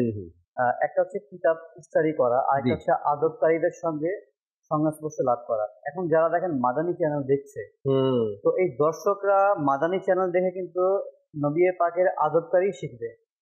এখন যারা এমন অসংখ্য মানুষ আছে, অসংখ্য জায়গার মধ্যে মানুষ সেখানে যায়, সোহবত তাদের অর্জন করে, কিন্তু সেখানে নবী পাকের আদব শিখে না, বরং বেয়াদবি করা শিখে। হ্যাঁ, নবী পাক সাল্লাল্লাহু আলাইহি সাল্লামের শানে তারা কর্তৃত্বমূলক কথা বলার সেই বেয়াদবিমূলক এগুলি কাজগুলি তারা শিখছে। তো এর জন্য আমি বলবো যে যাদের মধ্যে আদব রয়েছে, সর্বপ্রথম ওই আদবকারীদের সঙ্গে আপনাকে আমাকে তাদের সহচর্য, তাদের সংস্পর্শ আমাদের লাভ করা উচিত। আমরা দেখতে হবে যে কার মধ্যে নবী পাকের আদব রয়েছে। তো এদের সোহবত আমাদেরকে নিতে হবে। আদবের যে বিষয়গুলি দেখি যে যুগে যুগে আল্লাহ নেক বান্দারা, আউলিয়া কিরাম, সাহাবা, এরা তো সকলের ঊর্ধ্বে ছিল। তো এরা স্বয়ং এদের মতো আদব তো পৃথিবী আর কেউ করতে পারবে না। সাহাবি তো সাহাবি ছিলেন। তো যদি আমরা আউলিয়া কিরামের কথাও যদি বলি, যদি আমরা দেখি ইমাম শাফি রহমাতুল্লাহ আলাইহি, আচ্ছা দেখেন তিনি যুগের এমন ইমাম ছিলেন যে তার আদব যদি দেখি যে তিনি রাদিয়াল্লাহু তাআলা আনহু যখন তিনি নবী পাকের হাদিস লিখতেন, তখন এমন কোন দিন ছিল না যখন অজু ব্যতীত তিনি হাদিস লিখতেন। অর্থাৎ যখন তিনি হাদিস লিখতেন তিনি অজু করে নিতেন, তার জামা কাপড় পরিবর্তন করে নিতেন, অর্থাৎ সুন্দর পোশাক পরিধান করে নিতেন। যদি পোশাকের মধ্যে দুর্গন্ধ থাকতো তাহলে তিনি সুগন্ধ লাগিয়ে নিতেন। এটা হচ্ছে নবী পাকের হাদিস লেখার আদব। এখন যেই ব্যক্তির মাঝে হুজুর সাল্লাল্লাহু আলাইহি সাল্লামের হাদিস লেখার এমন আদব, তো ওই ব্যক্তির মাঝে স্বয়ং নবী পাকের আদব কেমন হবে? ইমাম মালিক রাদিয়াল্লাহু তাআলা আনহু যদি আমরা জীবনে দেখি যে সে যখন মদিনা শরীফের মধ্যে যেতেন, তো যখন তার প্রাকৃতিক হাজত প্রয়োজন হতো, তিনি মদিনা পাক থেকে ওই স্থান থেকে দূরে মদিনা থেকে বের হয়ে যেতেন ওই পবিত্র স্থান থেকে বের হয়ে যে তিনি তা পূরণ করতেন। এই কাজটা যে কতটা ইশকে রাসূলের পরিচয় দেয়। যখন প্রাকৃতিক হাজত, অজু, ইস্তেঞ্জার প্রয়োজন হয়, তখন মদিনা থেকে বের হয়ে গিয়ে এরপরে প্রয়োজন সেরে এরপরে আবার মদিনায় আসা। এটা আসলে ইশকে রাসূল, আসলে আমরা তাদের থেকেই শিখার বিষয়। ইমাম শাফি রাহমাতুল্লাহ আলাইহি, আবু হানিফা রাহমাতুল্লাহ আলাইহি, ইমাম মালিক রাদিয়াল্লাহু তাআলা আনহু, তো এইভাবে আসলে তার যে অবস্থা ছিল যে এমনও বুজুর্গানে দিন আমির আহলে সুন্নাত যদি বলেন যে মদিনা পাকের মধ্যে যখন চলতেন দেখতেন কি আদব, মাথাকে নিচু করা, দৃষ্টিকে নত করা, খালি পায়ে হাঁটা, হাতগুলিকে একটু আদবের সাথে, যেভাবে মানুষ নামাজের মধ্যে বিনয় প্রকাশ করে সেভাবে মদিনা পাকের শহরের মধ্যে হাঁটা। তো এই বিষয়গুলি, আদবগুলি আমাদের এই কিতাব খুলে আমরা পাবো না, তাদের সংস্পর্শে যেতে হবে। আদববান ব্যক্তিদের সংস্পর্শে গেলে এই আদবগুলো অর্জন করা হবে। আর এই আদবগুলি যুগে যুগে ইসান ভাই একটু প্লাস করবো আপনার সাথে, যে বিষয়টা আপনি এখন শেয়ার করলেন না, যে আদব যারা করে তাদের সংস্পর্শে থাকলে আদব শেখা যায়। অবশ্যই আপনি মদিনাতুল মুনাওয়ারাতে এখনো যাবেন, কিছু আশিককে পাবেন মদিনাতুল মুনাওয়ারার যে বাউন্ডারি আছে এর ভিতরে প্রবেশ করার আগে পায়ের জুতা খুলে নেয়। আবার এমন কিছু লোক পাবেন যতক্ষণ পর্যন্ত মসজিদে নববীতে প্রবেশ না করবে ততক্ষণে পায়ের জুতা আর খুলে না, এমন লোকও পাবেন। অর্থাৎ যারা সাইদি আলা হযরত এবং কিবলা শাইখ তরিকাত আমির আহলে সুন্নাতের জীবনী স্টাডি করছে বা জানে, তারা হয়তোবা বা ইমাম মালিক, ইমাম শাফি বা ইমামে আজম তাদের কথাগুলো শুনতে পেরেছে বা জানে, তারা মদিনাতুল মুনাওয়ারা একটা শহর, এটা না, এখানে প্রবেশ করার আগেই নিজের পায়ের জুতাকে খুলে নেয়। আর হয়তো এই সংস্পর্শ না পাওয়ার কারণে, এই কথাগুলো না জানার কারণে, বা এমন কখনো শুনেই নাই যে কোথা থেকে খালি পায়ে আসতে হবে, তাদেরকে দেখবেন এদিকে জুতা পরিধান করেই হাঁটা চলা করতেছে। এমনটা করা উচিত নয়। আসলে জাকির ভাই, এই বিষয়গুলি আপনি পাবেন নবী পাকের আদবগুলি আপনি অন্য কোথাও পাবেন না, আহলে সুন্নাত ওয়াল জামাতের মধ্যে। আলহামদুলিল্লাহ যারা আমরা রয়েছি, যে সকল ব্যক্তিরা সাধারণ মানুষকে ধোঁকা দেয়, ধোঁকা দিতে চায়, মদিনাতুল মুনাওয়ারাতে না যাওয়ার দরকার নেই, অথবা সেখানে আদব রক্ষার ক্ষেত্রে সত্য কথাগুলো যারা বলে না, আমি নিজ চোখে তাদেরকে মদিনাতুল মুনাওয়ারায় দেখছি। আচ্ছা, দেখছি তারা নিজ দেশে থেকে এক রকমের কথা বলে, আর সেখানে গিয়ে অর্থাৎ নিজের আখের নিজে গুছানোর চেষ্টা করে, মনে হয় সেখানে গিয়ে ঠিকই আদব করছে, সেখানে গিয়ে সে নিজে ঠিকই আদব করছে, সেখানে গিয়ে দাঁড়িয়ে সালাম দিচ্ছে, হাত বেঁধে দাঁড়িয়ে আছে। আমি তো অবাক, বলে ভাই আপনি দেশে থেকে মানুষকে কি শিক্ষা দেন? আপনি তো উল্টা শিক্ষা দেন। এই যে আপনি যেটা করছেন প্র্যাকটিক্যাল, এখানে এই কথাটাই যদি দেশের মানুষকে বলেন, তবে আপনার থেকে মানুষ বয়া তাকিদা শিখবে না, ভালো কিছু শিখবে, তাই না? তো এখন বুঝতে হবে যে আমরা কার সংস্পর্শে থাকি, কারা আমরা, আমাদেরকে তো মানুষ ধোঁকা তো দিচ্ছে না। দেখেন জাকির ভাই, আজকেও যারা এখন হজে আছে, মক্কাতুল মুকাররমার মধ্যে আছে, যেই সকল মুআল্লিমরা বা কাফেলার যারা আমিরে কাফেলা থাকে, হজের কাফেলার মধ্যে যারা থাকে, তো তারাও দেখবেন এমন অসংখ্য তাদের মধ্যে রয়েছে গোমরা, তাদেরকে এভাবে নিয়ে যায় প্রস্তুত করে যে আমরা তাওয়াফ করব, হজ করব, তো মদিনায় মুনাওয়ারাতে না গেলেও হয়ে যায়, হজ আদায় হয়ে যায়। তো একটা বিষয় হচ্ছে যে সেখানে না গেলে হয়ে, তারা যে এই কথাটা বলছে, এখন আমরা যদি আদবের দিক চিন্তা করি, ইশকের কথার দিকে আমরা যদি চিন্তা করি, মহাব্বতের কথা যদি আমরা ভাবি, যেই তাওয়াফ, যেই হজ, যেই কাবা, যা কিছু পেলাম, যেই নবী সাল্লাল্লাহু আলাইহি সাল্লামের উসিলাতে, তার জিয়ারত হবে না? এটা কিভাবে হয়? আচ্ছা, আপনি কখনো কি এটা রিয়েলাইজ করেছেন বা খেয়াল করেছেন কিনা? এই যে মক্কা থেকে মদিনা, আচ্ছা এত ডিস্টেন্স কেন? এত ডিস্টেন্স আল্লাহ কেন করেছেন? আল্লাহ তো কাছাকাছি করতে পারতো, মক্কার পাশে মদিনা করতে পারতেন, নবী পাকে রওজা করতে পারতেন। এখন দেখেন আল্লাহ পাক তার নবী সাল্লাল্লাহু আলাইহি সাল্লামের উম্মতিকে, আমাদেরকে যে যে গুরুত্বটা, এই গুরুত্ব বুঝিয়েছেন। যে এমন হতে পারতো যারা হজ করতে যেতেন মক্কা শরীফে, তো হতে পারতো যে এই উসিলাতে, ঠিক আছে কাছেই তো আছে, রওজা পাক জিয়ারত করে আছে একটা উসিলাতে, যে কিন্তু না, আল্লাহ পাকের সিস্টেম এটা করে দিয়েছেন যে তোমরা কষ্ট করে দূরে যাও, কেন কদর বুঝিয়েছে এখানে। যে হুজুর সাল্লাল্লাহু আলাইহি সাল্লামের যেই মর্যাদা, যেই কদর, যেই বিষয়টা দেখবেন যে কষ্ট বেশি, খরচ বেশি হয়, ওইটা মানুষ কদরও বুঝে। তো এর জন্য জাকির ভাই, মদিনা পাকের মহাব্বত, ভালোবাসা আসলে আমাদের অন্তরে জানতে হবে এবং শিখতেও হবে, কারণ আল্লাহ পাক সবসময় এইটা খেয়াল করেছেন যে আমার হাবিব কোথায় কষ্ট পাচ্ছে না তো, আমার হাবিব কোনো কথায় বিরক্ত হচ্ছে না তো, আমার হাবিব কোনো সিচুয়েশনে কখনো বিভ্রান্ত হচ্ছে না তো। এই বিষয়গুলি আল্লাহ পাক সর্বদা ফলো করতেন। আর যখনই যেখানে নবী করিম সাল্লাল্লাহু তাআলা আলাইহি ওয়াসাল্লামের কোনো বিষয় অপেক্ষা সেখানেই আল্লাহ তাবারক ওয়া তাআলা আয়াত নাজিল করেছেন, জিবরাইল আলাইহিস সালামকে পাঠিয়েছেন।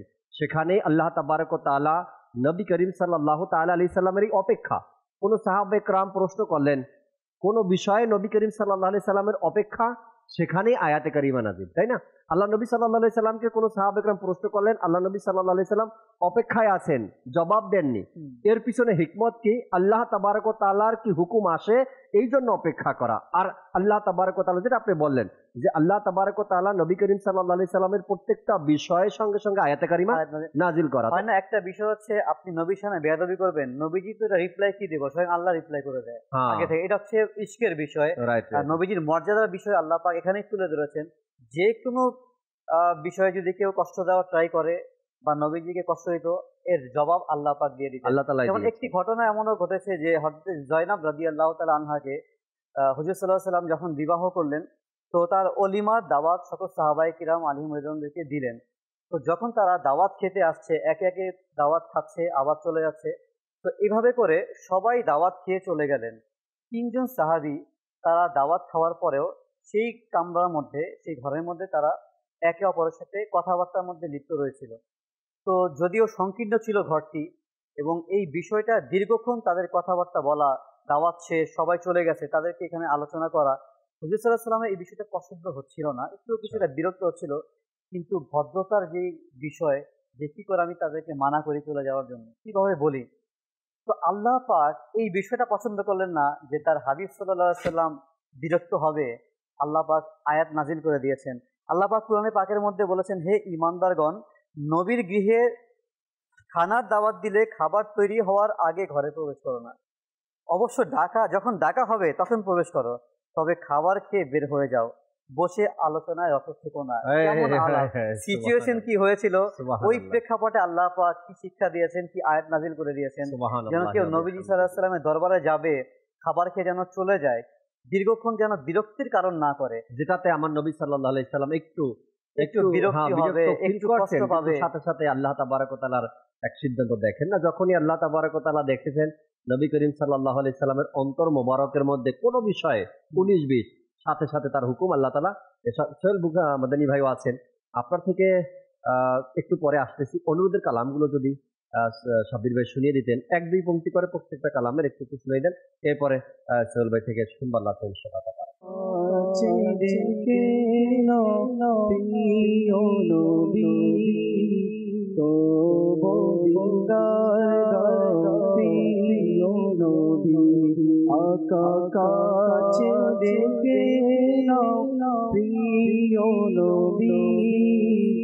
তো দিদার দাও প্রিয় নবী।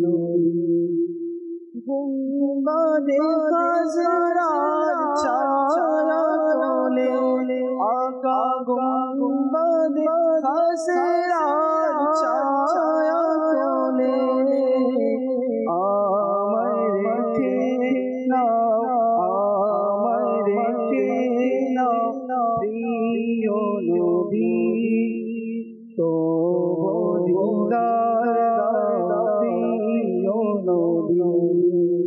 গুনাহের সাগরে ডুবে আছি, আকা গুনাহের সাগরে ডুবে আছি, আমারে বাঁচাও, আমারে বাঁচাও প্রিয় নবী, তবু দিদার প্রিয় নবী।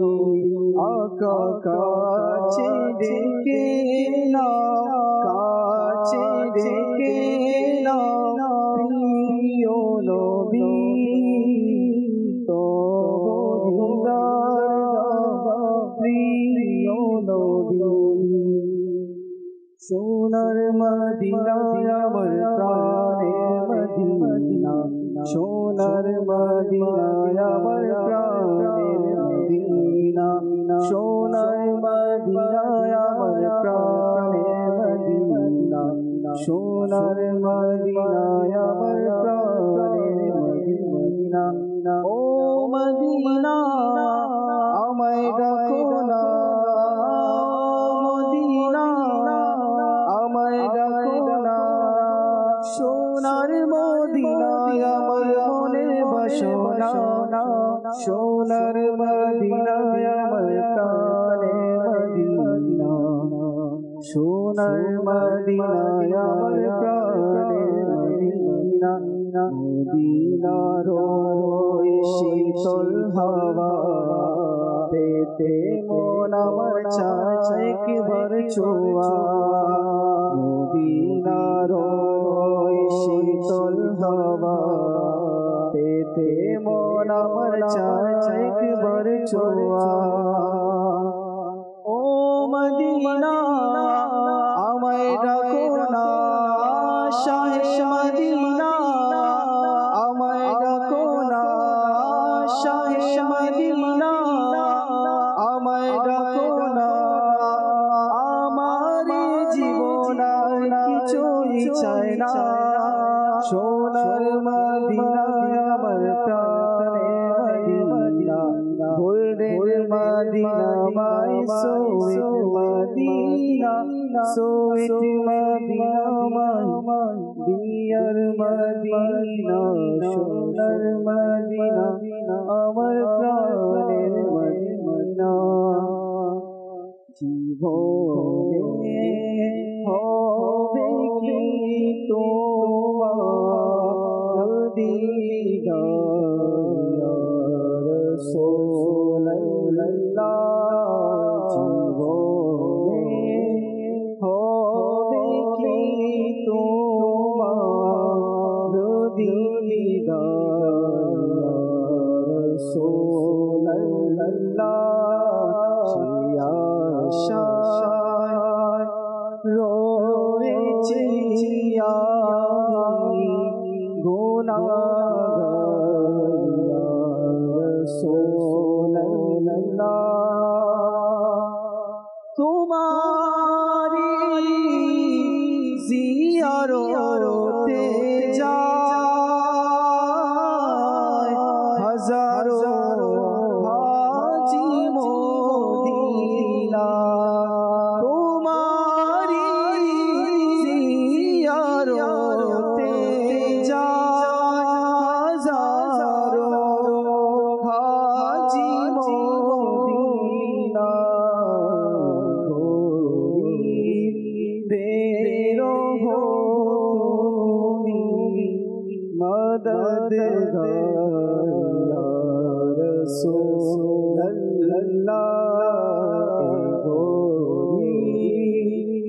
বেরো হো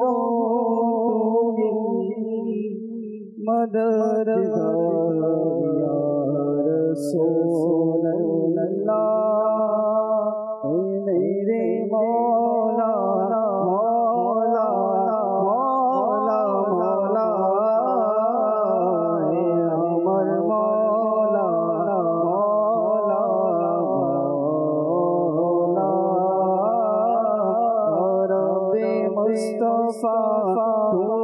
मुझे हज पे बोला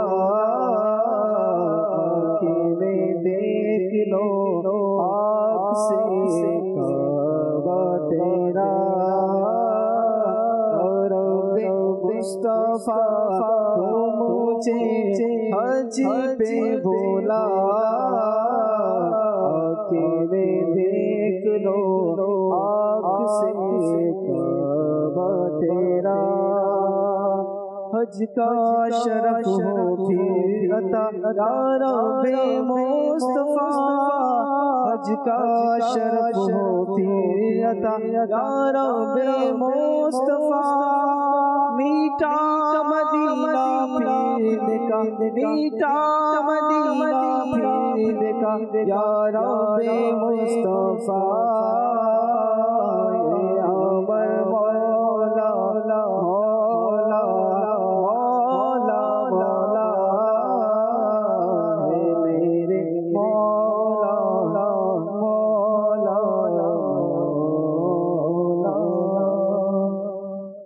আমরা সবাই মিলে শুনছিলাম, আলহামদুলিল্লাহ যথেষ্ট ভালো, যথেষ্ট সুন্দর হয়েছে। আর শুকরিয়া আদায় করছি যারা কালামের জন্য কল করেছেন বা আমাদের কল করে আমাদের সাথে রয়েছেন, শুকরিয়া আদায় করছি আপনাদের। শুনবো সোহেল মাদানী ভাই থেকে আরো কিছু বিষয় নিয়ে যদি আলোচনা করতেন আজকে। আমরা যদি দালাইলুন নবুয়ার একটি রিওয়ায়াত দেখি, সেখানে সৈয়দনা ওসমান গনি রাদিয়াল্লাহু তাআলা আনহুর ব্যাপারে রয়েছে।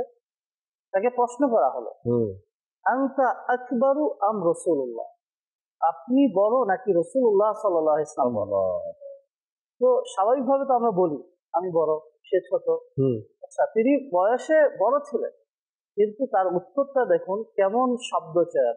তো তিনি বললেন যে হুয়া আকবারু মিন্নি ওয়া আনা আকদামু মিনহু ফিল মিলাদ। উদ্দেশ্য হলো যে বড় তো তিনি, রাসূলুল্লাহ সাল্লাল্লাহু আলাইহি ওয়াসাল্লাম বড়, আমি শুধুমাত্র জন্মগ্রহণের দিক থেকে, অর্থাৎ আমার নিজের ব্যাপারে বড় শব্দটাই আনেননি, মানে আমি আগে জন্মগ্রহণ করেছি, তাই না?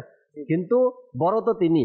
সুবহানাল্লাহ। এবার উম্মে আতিয়া রাদিয়াল্লাহু তাআলা আনহা, তিনি কিছু বলার আগেই, ওনার ব্যাপারে বর্ণিত আছে যে তিনি কিছু বলার আগেই চিন্তা করতেন রাসূলুল্লাহ সাল্লাল্লাহু আলাইহি ওয়াসাল্লামের দরবারে নিজের পিতামাতাকে উৎসর্গ করা হোক।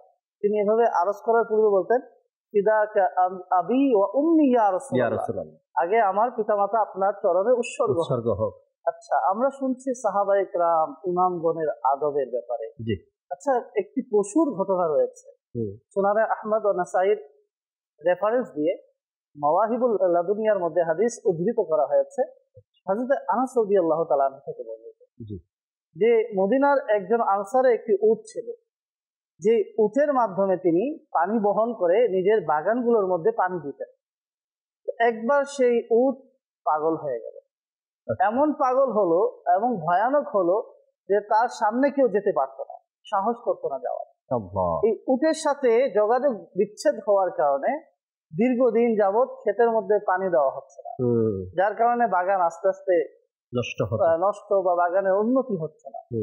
একদিন তিনি নবী করিম সাল্লাল্লাহু আলাইহি ওয়াসাল্লামের দরবারে উপস্থিত হলেন এবং সমস্ত ঘটনা উপস্থাপন করলেন। নবী করিম সাল্লাল্লাহু আলাইহি ওয়াসাল্লাম নিজের সাহাবায়ে কেরাম আলাইহিম রিদওয়ানকে নিয়ে সেখানে উদ্দেশ্য করে যাত্রা শুরু করলেন। তো সেই ব্যক্তি বলল যে ইয়া রাসূলুল্লাহ সাল্লাল্লাহু আলাইহি ওয়াসাল্লাম, আমার তো আশঙ্কা হচ্ছে সে তো অনেক ভয়ানক, কোথাও যেন আপনার উপরে হামলা আবার ক্ষতি না করে দেয়। তো রাসূলুল্লাহ সাল্লাল্লাহু আলাইহি ওয়াসাল্লাম চমৎকার একটি শব্দ বলেছে যে লাইসা আলাইয়া মিনহু শাইয়্যুন, যে তার পক্ষ থেকে আমার উপর হামলা হওয়ার কোনো সম্ভাবনা নেই। আল্লাহ আল্লাহ, তিনিও জানতেন যে আল্লাহ তাআলা রাসূলুল্লাহ সাল্লাল্লাহু আলাইহি ওয়াসাল্লামের আদব শুধু মানবকুলের মাঝে নয়, পশুদের মাঝেও রেখেছেন। এই কারণে নবী করিম সাল্লাল্লাহু আলাইহি ওয়াসাল্লাম যখন আসছিলেন, সেই উটটি রাসূলুল্লাহ সাল্লাল্লাহু আলাইহি ওয়াসাল্লামকে দেখা মাত্রই দ্রুত গতিতে দাঁড়িয়ে গেল এবং দৌড়ে গিয়ে নবী করিম সাল্লাল্লাহু আলাইহি ওয়াসাল্লামের কদমের মধ্যে নিজের মাথা রেখে দিল। সুবহানাল্লাহ। তাহলে নবী করিম সাল্লাল্লাহু আলাইহি ওয়াসাল্লামের আদব কোন পর্যায়ের বা কোন মাকামের আল্লাহ সুবহানাহু ওয়া তাআলা দান করেছেন, যে আমরা দেখছি একটি পশু সে পর্যন্ত রাসূলুল্লাহ সাল্লাল্লাহু আলাইহি ওয়াসাল্লামকে আদব করছে। আচ্ছা, এবার আসুন, যেহেতু রাসূলুল্লাহ সাল্লাল্লাহু আলাইহি ওয়াসাল্লামের দরবারে আদবের কথা চলছে, হয়তো আমাদের এরকম চিন্তা ভাবনা আসতে পারে সাহাবায়ে কেরাম আদব করেছেন তখন রাসূলুল্লাহ জাহিরি ভাবে বাহ্যিক ভাবে বিদ্যমান ছিলেন, এখন তো আমাদের মাঝে বাহ্যিকভাবে রাসূলুল্লাহ নাই, তাহলে আমাদেরকে কি সেই পর্যায়ে আদব করতে হবে কিনা? তো ইমাম মালিক রাদিয়াল্লাহু তাআলা আনহুর ঘটনা শিফা শরীফে যদি আমরা দেখি, কাজী আইয়াজ রাহমাতুল্লাহি তাআলা উদ্ধৃত করেছেন যে ইমাম মালিক এবং খলিফা আবু জাফর মানসুর তাদের দুজনে কোন একটি বিষয়ে কথোপকথন, যেটাকে আমরা আলোচনা বলি, আলোচনা চলছিল। এই আলোচনা চলাকালীন অবস্থায় আবু জাফর মানসুর তিনার আওয়াজ একটু উঁচু হয়ে গেল। তিনারা মসজিদে নববীতে আলোচনা করছিলেন।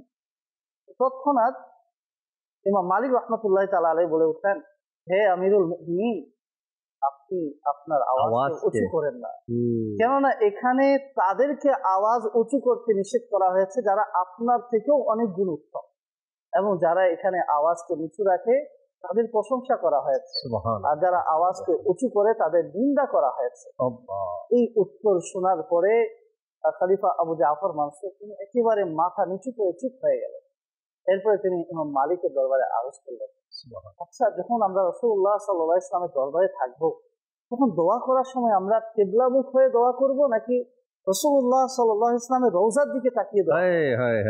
ইমাম মালিক বলছেন যে কখনো ওই হাস্তি থেকে, ওই মহান ব্যক্তি থেকে নিজেকে ফিরিয়ে নিও না, যার প্রয়োজন হবে কিয়ামতের দিনে তুমিও মুখাপেক্ষী হবে এবং তোমার পিতা হযরত সাইয়েদনা আদম আলাইহিস সালাম যার সুপারিশ তলব করবে, তার থেকে কখনো মুখ ফিরিও না, বরং তার দিকেই মুখ করে তার সুপারিশ কামনা করো এবং তার ওসিলায় মাগফিরাত কামনা করো। আচ্ছা, আমরা শুনছি আদব। আচ্ছা, আদব কোন পর্যায়ের হতে পারে যেগুলো আমাদের কল্পনার ঊর্ধ্বে? সাহাবায়ে কেরাম এমন আদব করে গেছে। বুখারী শরীফের হাদিস, হযরত সাইয়েদনা আবু হুরায়রা রাদিয়াল্লাহু তাআলা আনহুর ব্যাপারে আছে। তিনি তো সবসময় নবী করিম সাল্লাল্লাহু আলাইহি ওয়াসাল্লামের দরবারে উপস্থিত থাকতেন, তিনি সংস্পর্শ লাভ করতেন। কিন্তু একবার এমন হলো, নবী করিম সাল্লাল্লাহু আলাইহি ওয়াসাল্লাম আগমন করছেন আর হযরত আবু হুরায়রা রাদিয়াল্লাহু তাআলা আনহু লুকায় গেলেন। আচ্ছা, কি অদ্ভুত হয়ে গেল, রাসূলুল্লাহর আগমন হচ্ছে, সাহাবী গোপন হয়ে গেলেন, লুকিয়ে গেলেন, বিষয়টা কেমন না? তারপরে নবী করিম সাল্লাল্লাহু আলাইহি ওয়াসাল্লামের কাছে পরবর্তীতে হযরত আবু হুরায়রা রাদিয়াল্লাহু তাআলা আনহু উপস্থিত হলেন। তখন নবী করিম সাল্লাল্লাহু আলাইহি ওয়াসাল্লাম বললেন যে তুমি ব্যাপার কি, লুকিয়ে গেলে কেন? লুকিয়ে কেন গেলে? বললেন, ইয়া রাসূলুল্লাহ সাল্লাল্লাহু আলাইহি ওয়াসাল্লাম, সেই সময় আমার গোসলের প্রয়োজন ছিল। আচ্ছা, আমি আপনার সামনে আসাটাকে আদরের অন্তর্ভুক্ত মনে করি, আদব মনে করছিলাম। আল্লাহু আকবার। দেখেন, মুমিনের শরীর হাকিকি অবস্থায় পবিত্র থাকে, যদিও গোসলের প্রয়োজন হয়, কিন্তু তার সাথে মুসাফা করা যায়, তার সাথে আলিঙ্গন করা যায়। কিন্তু সাহাবায়ে কেরাম চিন্তা করতেন যে কিভাবে এই অবস্থায় রাসূলুল্লাহ। আচ্ছা, আরো যদি লক্ষ্য করেন যে শরীরের অঙ্গের সাথে রাসূলুল্লাহ সাল্লাল্লাহু আলাইহি ওয়াসাল্লামের অঙ্গের সাথে কোনোভাবে যেন সাদৃশ্য না হয়, সেটার ভিতরে সতর্কতা। আবু দাউদ শরীফে বর্ণিত হাদিস, হযরত সাইয়েদনা বারা বিন আযিব রাদিয়াল্লাহু তাআলা আনহুকে জিজ্ঞেস করা হলো, কোন কোন পশুকে কুরবানি করা না জায়েজ? কুরবানির মৌসুম চলে আসছে, কোন কোন পশুকে কুরবানি করা না জায়েজ? তো তিনি বললেন, একদিন রাসূলুল্লাহ সাল্লাল্লাহু আলাইহি ওয়াসাল্লাম খুতবা দিচ্ছিলেন এবং নিজের আঙ্গুল মোবারক দ্বারা ইশারা করছিলেন। আমার আঙ্গুলগুলো অনেক ছোট, তারপরে তিনি আঙ্গুল দিয়ে ইশারা করলেন। আচ্ছা, উনি এমনটা করতে পারতেন যে রাসূলুল্লাহ সাল্লাল্লাহু আলাইহি ওয়াসাল্লাম আমার মতো এইভাবে আঙ্গুল দিয়ে ইশারা করেছিলেন, তিনি এভাবে বললেন না, বললেন রাসূলুল্লাহ সাল্লাল্লাহু আলাইহি ওয়াসাল্লামের সাথে যেন সাদৃশ্য না হয়, এই জন্য তিনি বললেন যে আমার আঙ্গুলগুলো তো অনেক ছোট। এরপরে মাঝখানে ওয়াকফা দিয়ে এরপরে তিনি মাসালা বয়ান করেন, যাতে কোনোভাবে রাসূলুল্লাহ সাল্লাল্লাহু আলাইহি ওয়াসাল্লামের সাথে সাদৃশ্য না হয়। কেমন ছিলেন তারা, কেমন ভাবে চিন্তা করে শব্দগুলোকে তারা পছন্দ করতেন রাসূলের ব্যাপারে। আল্লাহু আকবার। কেমন ছিল সাহাবায়ে কেরামের মন মানসিকতা, কেমন ছিল তাদের ইচ্ছা স্বাধীন। আসলে সোহেল ভাই, মানুষ যদি চায়, এই ঘটনা থেকে বোঝা গেল, মানুষ যদি চায় তবে আদব সম্মান নিজের জায়গা থেকে বজায় রাখতে পারে। আর যদি না চায়, ফটফট মুখ থেকে বলে দিচ্ছে, মুখ থেকে ফটফট করে বলে দিচ্ছে, এরপরে আফসোস করে যখন লোকেরা তাকে ধরে যে আপনার এই শব্দ তো ঠিক নেই, আপনি এই শব্দটা কেন বলছেন, এই শব্দ তো রাসূল সাল্লাল্লাহু আলাইহি সাল্লামের বেয়াদবি, অর্থাৎ তার সামনে বেয়াদবি হচ্ছে, আপনি এই শব্দ, তখন যদি আপনি শতবারও আফসোস করেন, সেটা তো আপনি চাইলেই কিন্তু আস্তে ধীরে এবং সেই সম্মানিত শব্দগুলো ব্যবহার করতে আমরা পারি, কিন্তু আফসোস হয় ওই সকল ব্যক্তিদের ব্যাপারে যাদের কথা আজকাল প্রায় সমাজের মধ্যে শোনা যায় যে শব্দগুলো চয়নের ক্ষেত্রে তাদের মোটেও সতর্কতা থাকে না। কিন্তু সাহাবা একরামের ব্যাপারে দেখেন কয়েকটা ঘটনা আপনি বললেন যে তারা যখন শব্দ চয়ন করতো তখন সাইয়েদে আলা হযরত রাহমাতুল্লাহি তাআলা আলাইহি তিনিও চমৎকার লিখেছেন এই ব্যাপারে। যখন আমরা রাসূল সাল্লাল্লাহু আলাইহি সাল্লামের ব্যাপারে কথা বলি তখন যেন আমরা ভেবে চিন্তে বলি, প্রত্যেকটা শব্দ যেন আগে কল্পনা করি আমি যে এই শব্দটা আমার নবীর শানে যায় কিনা। এই শব্দটা যদি আমার নবীর ব্যাপারে বলি এতে আমার নবীর ব্যাপারে আমি বেয়াদবি তো করছি না, এমনভাবে আলা হযরত রাহমাতুল্লাহি তাআলা এবং অনেকগুলো শব্দ এখানে উদাহরণও তিনি দিয়েছেন যে এই শব্দগুলো রাসূল করিম সাল্লাল্লাহু আলাইহি সাল্লামের ব্যাপারে না বলা। জি এহসান ভাই, তার প্রতিটি কিতাব যদি আপনি পড়েন, স্টাডি করেন, দেখবেন আমরা নরমালি কিন্তু বলতে পারি হুজুর সাল্লাল্লাহু আলাইহি সাল্লাম, নবীজি সাল্লাল্লাহু আলাইহি সাল্লাম, সম্বোধনগুলি কিভাবে করেছেন, রহমতে আলম, নূরে মুজাসসাম, রাসূলে মুহতাশাম, শাফিয়ে উমাম, তাজেদারে হারাম, এইভাবে রাসূলে আকরাম, এইভাবে করে যত সুন্দরভাবে তিনি সম্বোধনগুলি করেছেন।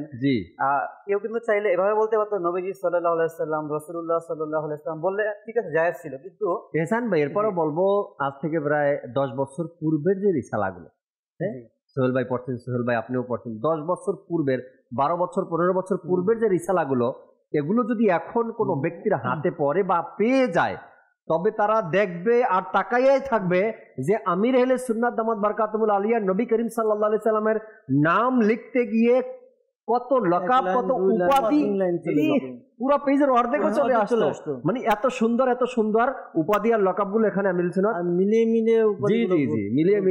আসলে এইভাবে বলাটা এটা কোরআনের আদেশ। জি, এই যে যেমন লা তাজআলু দুআ আর-রাসূল বাইনাকুম কাদুআ বা'দিকুম বা'দ, এই আয়াতের ব্যাখ্যা যদি আমরা দেখি তাফসীরে কাসিম, তাফসীরে জুমাল, এভাবে যদি আমরা তাফসীরে জালালাইনে দেখি, এখানে বলা হয়েছে কুলু ইয়া রাসূলুল্লাহ ইয়া হাবিবাল্লাহ, অর্থাৎ মুহাম্মদ সাল্লাল্লাহু আলাইহি ওয়াসাল্লাম নাম যেন না নেওয়া হয়, বরং সর্বদা যেন ইয়া রাসূলুল্লাহ ইয়া হাবিবাল্লাহ এই ধরনের সম্মানসূচক উপাধি দ্বারা আহ্বান করা হয়।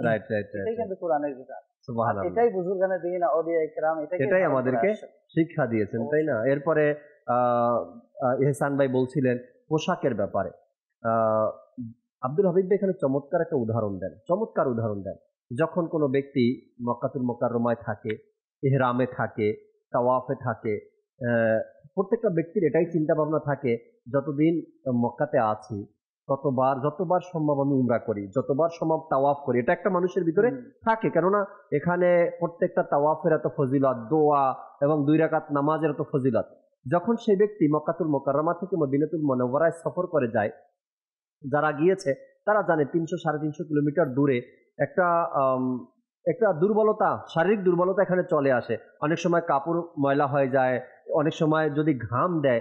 তো রুকনুশ্বর আব্দুল হাবিব ভাই বলেন যে তিনি বলেন যে আমার তো পরামর্শ মদিনাতুল মুনাওয়ারাতে গিয়ে আগে নিজের রুমে যান, রুমে গিয়ে যদি গোসল করতে পারেন গোসল করে নেন, কাপড় চেঞ্জ করতে পারেন তো কাপড় পরিবর্তন করে নেন, সুগন্ধি লাগিয়ে নেন, 2 রাকাত নামাজ পড়ে নেন, একদম ইজি। যখন মনে করবেন যে হ্যাঁ এখন আমি যদি সেই সোনালী জালির সামনে যাই, রওজার সামনে যাই, তবে আমি মনে হয় কিছুটা তৈরি হতে পেরেছি, তখন আপনি ওইভাবে যান। একটা হয় নাকি তাড়াহুড়া, ব্যাগ কাঁধে, 2-3টা ব্যাগ আছে সাথে, এত দূর থেকে সফর করে আসলাম, ঘাম ঝরছে, অথবা পেরেশানিতে আছি, ফেস ব্ল্যাক হয়ে আছে, অনেক ঘাম তেল যেভাবে আছি, চুলগুলো এলোমেলো, দাড়িগুলো এলোমেলো, এরপরে চলে গেলাম রওজায় রসুলের সামনে, এখন কি থেকে কি করব, কোন দিকে যাব, এটা না করার জন্য বলেছেন। তিনি বলেন একদম রিল্যাক্সে আগে ব্যাগগুলো রাখেন, গোসল সারেন, ফ্রেশ হন, নিজে একটু আরাম করেন, এরপরে ভালো নিয়ত সহকারে এরপর রওজায় রসুলে যান, যাতে আমাদের সাথে এমনটা না ঘটে যা অন্য ব্যক্তিদের সাথে ঘটে। সোহেল ভাই থেকে আরো কিছু কথা শুনতে চাই। আদবের বিষয় নিয়ে আলোচনা হচ্ছে। আদবের কোনো পর্যায় বা স্তর নির্দিষ্ট করা নেই। বলা হয় না, আমরা বাংলায় একটা প্রবাদ বাক্য বলি, যত গুড় তত মিষ্টি, যত আমরা গুড় দিব তত মিষ্টি হবে। তো এরকমই আদবের বিষয়গুলো, যে যত বেশি আদব করবে তার নিজের মর্যাদা তত বৃদ্ধি পেতে থাকবে। ঠিক আছে, তো এখন বিষয় হচ্ছে যে সাহাবায়ে কিরাম আমাদের জন্য আদর্শ অনুকরণীয় যে ব্যক্তি হবে তারা হচ্ছে সাহাবায়ে কিরাম আল্লাহ রাসূল সাল্লাল্লাহু আলাইহি ওয়াসাল্লামকে কেমন সম্মান করতেন, আমাদেরকে ঠিক তাদের অনুসরণ করতে হবে। পাশাপাশি সাহাবায়ে কিরামের যে আদর্শ ছিল, তারা নবী পাক সাল্লাল্লাহু আলাইহি ওয়াসাল্লামকে কেমন আদব করতেন, এই বিষয়গুলো এখন বর্তমান জমানার মধ্যে যাদের কাছে আছে, যারা আমাদের আকাবিরিন ওলামাই কিরাম আছে, যাদের মধ্যে, যাদের লেখনের মধ্যে, যাদের কথার মাধ্যমে, তাদের কাজের মাধ্যমে যে এই বিষয়টি প্রকাশ পায় যে সাহাবাই কিরাম যেমন আদব শিক্ষা দিয়েছেন আমাদেরকে, ওই বিষয়গুলো আমাদেরকে তাদের অনুসরণ করতে হবে, তাদের সাথে আমাদেরকে থাকতে হবে। যে বিষয়টি আমাদের এহসান ভাই বললেন যে সাহাচার্য, সহবত, এটা মানুষকে প্রভাবিত করে। এটা হাদিসে মুবারাকার মধ্যে ভাষা যে মানুষ একজন আরেকজনের পরিবেশের দ্বারা প্রভাবিত। এখন আমার চলাফেরা যখন হবে নবী প্রেমিকদের সাথে, তখন আমিও নবী প্রেম আমার অন্তরে আসবে। আবার একই সময় যদি আমি যারা নবীকে ভালোবাসি না, নবীর ব্যাপারে বিরূপ মন্তব্য করে থাকে, তাদের সাথে যদি চলি আমার মেন্টালিটিও এরকম হবে। মনে রাখতে হবে যে নবী পাক সাল্লাল্লাহু আলাইহি ওয়াসাল্লামের সোনালী যুগে দুই ধরনের লোক ছিল। সাহাবায়ে কিরাম যারা ঈমান এনেছে তারাও ছিল, যারা ঈমান আনেনি অমুসলিম মুনাফিক তারাও ছিল। এখন ওই যে বিষয়টি সুলাহ হুদায়বিয়ার, যে হুদায়বিয়ার সন্ধির মধ্যে নবী পাক সাল্লাল্লাহু আলাইহি ওয়াসাল্লামকে মানেনি, যে আমরা নবী করিম সাল্লাল্লাহু আলাইহি ওয়াসাল্লামকে মানি না, জাতি নিয়ে যার ব্যাপারে আমরা এখানে আসছি সন্ধি করার জন্য তারই নাম থাকবে, তো রাসূল সাল্লাল্লাহু আলাইহি ওয়াসাল্লাম এটা বাদ দিতে বলা হলো। এখন বুঝতে হবে যে বর্তমান জমানার মধ্যে আমাদেরকে অনুসরণ করতে হবে ওই সোনালী যুগেরটা। একটি বিষয় আপনিও বলছিলেন যে বর্তমানে দেখা যায় কিছু লোক এমনও দেখা যায় নবী করিম সাল্লাল্লাহু আলাইহি ওয়াসাল্লামকে তো বলে, কিন্তু এমন এমন শব্দচয়নের ক্ষেত্রে যেগুলো মুখ ফসকে আমাদের বলা উচিত না, মুখ ফসকে, কিন্তু এগুলো হর হামেশা বলা হচ্ছে, এগুলো আমাদেরকে চিন্তা করা দরকার। যে বিষয়টি এহসান ভাই বললেন যে আমরা দেখি আমাদের বুজুর্গানের, সেক্ষেত্রে আমি আলোচনা বর্তমান জমানার মধ্যে কিতাবের মধ্যে যদি নবী বলেন তারপরও এর পূর্বে প্রিয় শব্দটা লাগিয়ে দেন, প্রিয় নবী। ঠিক আছে, যদি নবী বলেন তারপরও এর আগে প্রিয় লাগিয়ে দেন, যে পিয়ারে নবী, প্রিয় নবী সাল্লাল্লাহু আলাইহি ওয়াসাল্লাম। এখন শব্দ চয়নের বিষয়গুলোও আছে। আমি আমার মামাকে মামা বলবো, কিন্তু আরো কিছু শব্দ আছে যে শব্দগুলো বাস্তব কিন্তু বলা অনুচিত। বাবার ঠিক আছে, আরো মানে এরকম অনেক বিষয় আছে যেগুলো আমরা খুব সুন্দর আদব সহকারে বলে থাকি, সেভাবে বলা উচিত। আরো যদি আমরা ঘুরে আসি, যেগুলো বাস্তব কথা, এগুলো বাস্তব কথা, কিন্তু বাস্তব কথাও সমাজে যায় না বা বলা উচিত না, এগুলো দৃষ্টিকটু। আর যদি সেটা রাসূল পাক সাল্লাল্লাহু আলাইহি ওয়াসাল্লামের ক্ষেত্রে হয়, যদি সেগুলো সাহাবায়ে কিরাম আলাইহিমুর রিদওয়ানের ক্ষেত্রে হয়, যদি সেগুলো আমাদের আহলে বাইতের ক্ষেত্রে হয়, যদি ওই আপনার ওই আউলিয়া কিরামের হয়, তাহলে তো এগুলো আরো বেশি দর্শনীয়। এখন আমাদেরকে ওই অবলম্বন করতে হবে যারা নবী করিম সাল্লাল্লাহু আলাইহি ওয়াসাল্লামের ক্ষেত্রে আদব প্রদর্শন করে। এক কথা, এই বিষয়টি প্রথমে আমি বলেছিলাম, যত বেশি আদব করবো তত বেশি সৌভাগ্যবান হব। আমি যদি আদব না করি, যারা আদব না করেছে নবী করিম সাল্লাল্লাহু আলাইহি ওয়াসাল্লাম যদি মুনাফিক হয়েছে না অমুসলিম ছিল, তারা আদব করেনি। বর্তমানে একই অবস্থা, আদবের যে গণ্ডি রয়েছে, সীমা রয়েছে, এই সীমার মধ্যে যারা থাকবে তারা সৌভাগ্যবান হবে, তারা দুনিয়াতে সফলকাম, আখিরাতেও সফলকাম। আর যারা ওই আদবের দায়রা থেকে বের হয়ে যাবে, নিজেকে আদবের থেকে বাইরে নিয়ে যাবে, তাদের জন্য কোনো কথা নেই। নিজের বিবেক যখন সে চালাবে, নিজের বিবেক যখন চালাবে, যেখানে আল্লাহ তাবারক ওয়া তাআলা কোরআনে পাকে স্পষ্ট আয়াতে কারিমা আসতো আমরা শুনলাম, যেখানে আল্লাহ তাবারক ওয়া তাআলা নবীকে সম্মান আদবের কথা কোরআনে ইরশাদ করেছেন। নবী করিম সাল্লাল্লাহু তাআলা আলাইহি ওয়াসাল্লামও বলেছেন, সাহাবা একরাম তার প্র্যাকটিক্যাল করে দেখিয়েছেন। এটা থেকে সরে গিয়ে যখন কোনো ব্যক্তি নিজের আকলকে খাটায়, নিজের বিবেককে খাটায়, তখনই তারা অ্যাক্সিডেন্ট করে এবং নিজে তো দুর্ঘটনা ঘটায় এবং সাধারণ মানুষকে সাথে নিয়ে ডুবে। এখানে একটা নিজে একা না, একটা ছোট মেসেজ সময় হয়তো শেষের দিকে, অনেকে নিজেকে উপস্থাপন করার জন্য, নিজের কিছু ভিউ ব্যবসার জন্য, নিজের কিছু ইনকাম করার জন্য মানুষকে হাস্যরসমূলক কিছু কথাবার্তা বলে মানুষকে উৎসাহিত করে। এটা বুঝতে হবে আমাদেরকে যে ধর্মের নাম দিয়ে ব্যবসা করে, এরপর নিজে বিভিন্ন শব্দ ব্যবহার করে মনে করছে জনগণ একটু ওই কিছু তৃপ্তি, আত্মতৃপ্তি পাচ্ছে, এটা মনে করে তাদের পিছনে যদি আমরা চলে যাই, এটা আমরা বোকার রাজ্যে বসবাস করছি এরকমটা। সে তো নিজের ইনকামের জন্য বলছে, কিন্তু আমার তো এখানে ইনকাম নেই, বরঞ্চ আমি নিজেকে তার কথা শুনে আরো বিপদের মধ্যে ফেলে দিলাম।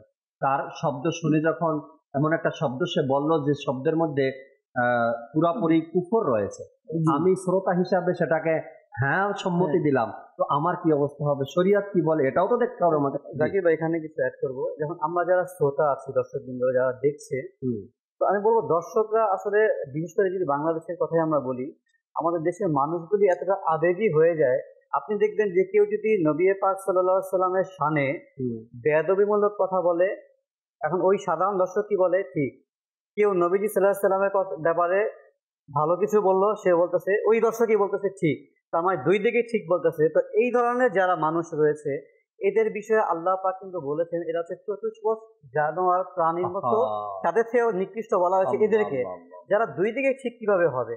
আপনি ভালো খারাপ কোনটা, কারা নবীর আশিক কারা নবীর দুশমন, আপনাকে যাচাই করতে হবে, আপনাকে কিতাব পড়তে হবে, আপনাকে যেভাবে হোক সেটা জানতে হবে যে সঠিক পথের অনুসারী কারা।